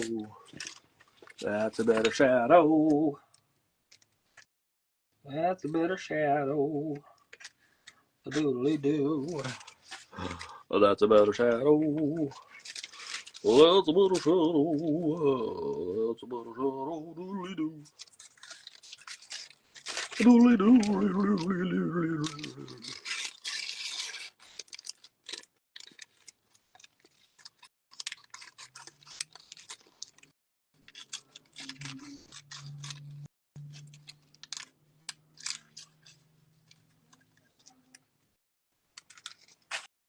Let's see. Okay, now sliding on the floor in socks, holding parents' arms, sliding between their legs. Oh yeah, my son did that a lot. When I say a lot, I mean a lot.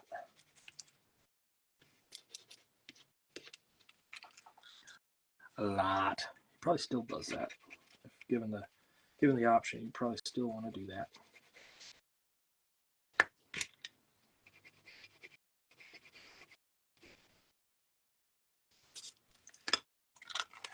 Is that good enough there? Oh, that's better. Yeah. Well, let's do it that way because that foot is closer to the darker shadow than, whoa, like that. Okay, got it. My inner Raffy. Oof. As long as it's not my outer Raffy. No one wants to see that. You do not want to see an outer Raffy. It is not cool. There's like gross and stuff and like real nasty stuff, man. You get that outer Raffy out. Oof.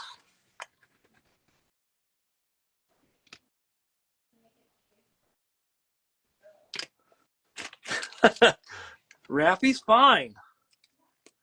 I'm saying my outer Raffy. Yes, my outer Raffy is a nightmare.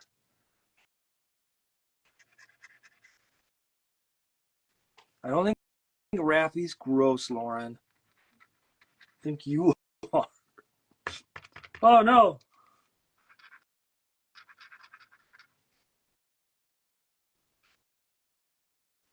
Okay. I think we're getting to the end of this one. If people see other things I need to tweak, yell them out. I know I want to do, find the right color here. It should be out here somewhere. Not that one. Not that one. Not that one. Not that one. Buried underneath one of these cups. There it is. I see it. I see it.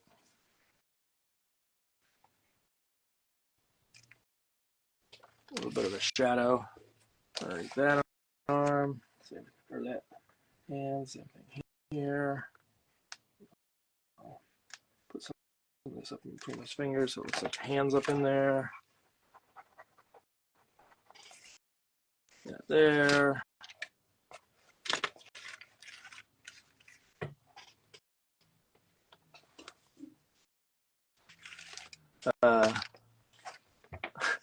Bear Edwards.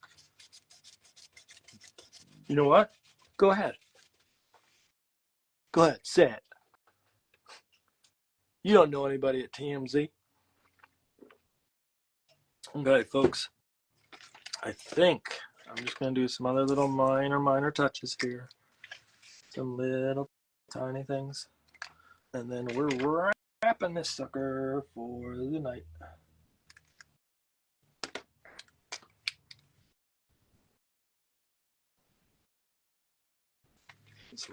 It's like, I like this hot pink. Hot pink action.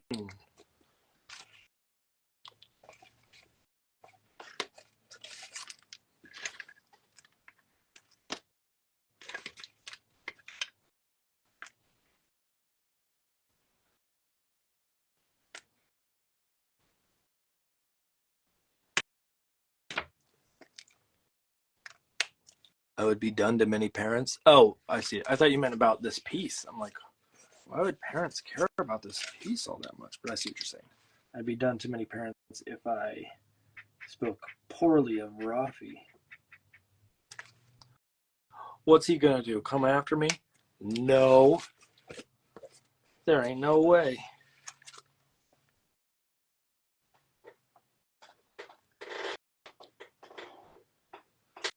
He doesn't know how powerful I am. What do you think of that?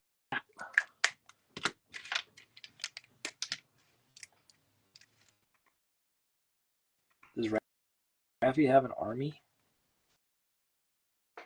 Like, are there, if he called up the forces, would they come out and defend his honor?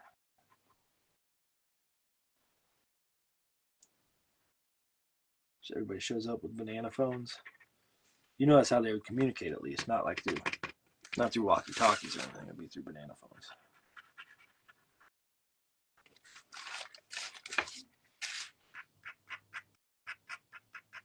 Like replace old wartime footage where there's a guy with a radio on his backpack and he has to put it down so they can call in the troops and say, like, oh, we need help over here, or whatever it may be. And instead it's just a guy with a banana.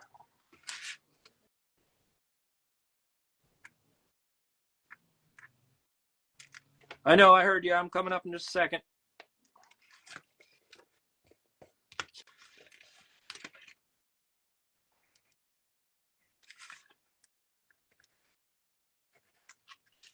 Okay.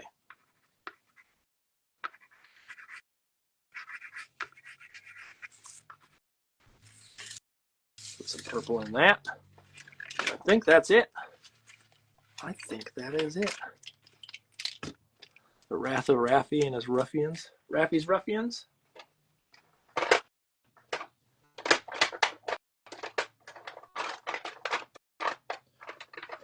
How come they don't sell stuff at like Rafi shows? It's called Raffy Taffy. And then it's like extra Raffy. How come? Answer me, world.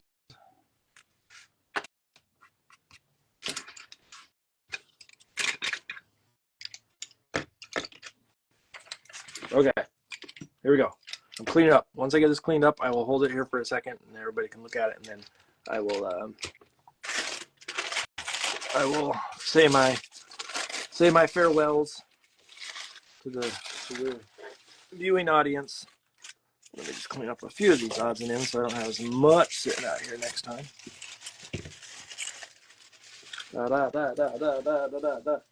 Don't need those little scraps.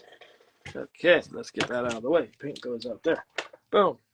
Actually, that pink doesn't show up anywhere else, so maybe I need to put that pink. Maybe that's what this needs to be instead. Oh, that's better.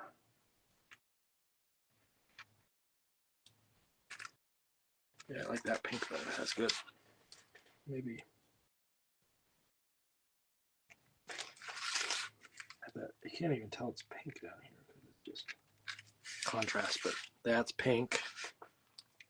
Pink, pink, pink, pink, pink, pink, pink, pink, pink, pink. Put those there, get that out of the way, get the blue out of the way. Scissors, pencil sharpener, eraser out of the way. Gather up some scraps. Try to throw them away without them sticking to my fingers too much. And then, here, ready? Here's the big reveal. Ready? We do this. We take, there's a big old scrap of white right there. Take this and we go, slide it out, flip it over. So it's a nice white-sided piece of paper. Look how much cleaner it looks now. Cleaner. That's what I say. And here, I'll zoom in on it so everybody can see a little bit better. Come on, zoom in. Whoa. Maybe that's a little, camera's a little shaky here. Sorry, folks. Whoa, right like that. There's my kid being swung by their parents. And there's scraps on it. There we go. Get rid of those. Okay, that's it for the evening. Tune in next week when we have on Suzy Altman, SUZYULTMAN, Suzy Altman. Susie's had to cancel before because of a conflict, and is finally jumping back on the old gabbing Doodle train to Conversation Town. Woo! And so tune in next week for that. Otherwise, I will post this as well to YouTube in a matter of a day or so. But it will be up on my feed for anybody that wants to watch it that's just tuning in now. Why are there so many little doodads on this? Little scraps. Let's give it the old brusharoonie. What is that one? There's a big old, what is that? What is that? Let's scrape that off there. Susie just joined. Hi, Susie.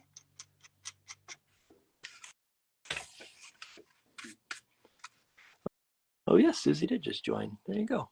Okay, let me try that again. I'm going to line this up. There we go. Okay, everybody, it has been a wonderful afternoon, a wonderful evening, a wonderful morning, depending on where you're coming in from, where you're tuning in from. I hope you all have a wonderful week. I will be back next week on Thursday at 2 o'clock.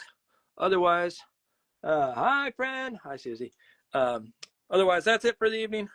I will talk to y'all later. Love y'all. No, I don't. What? That's weird. Bye.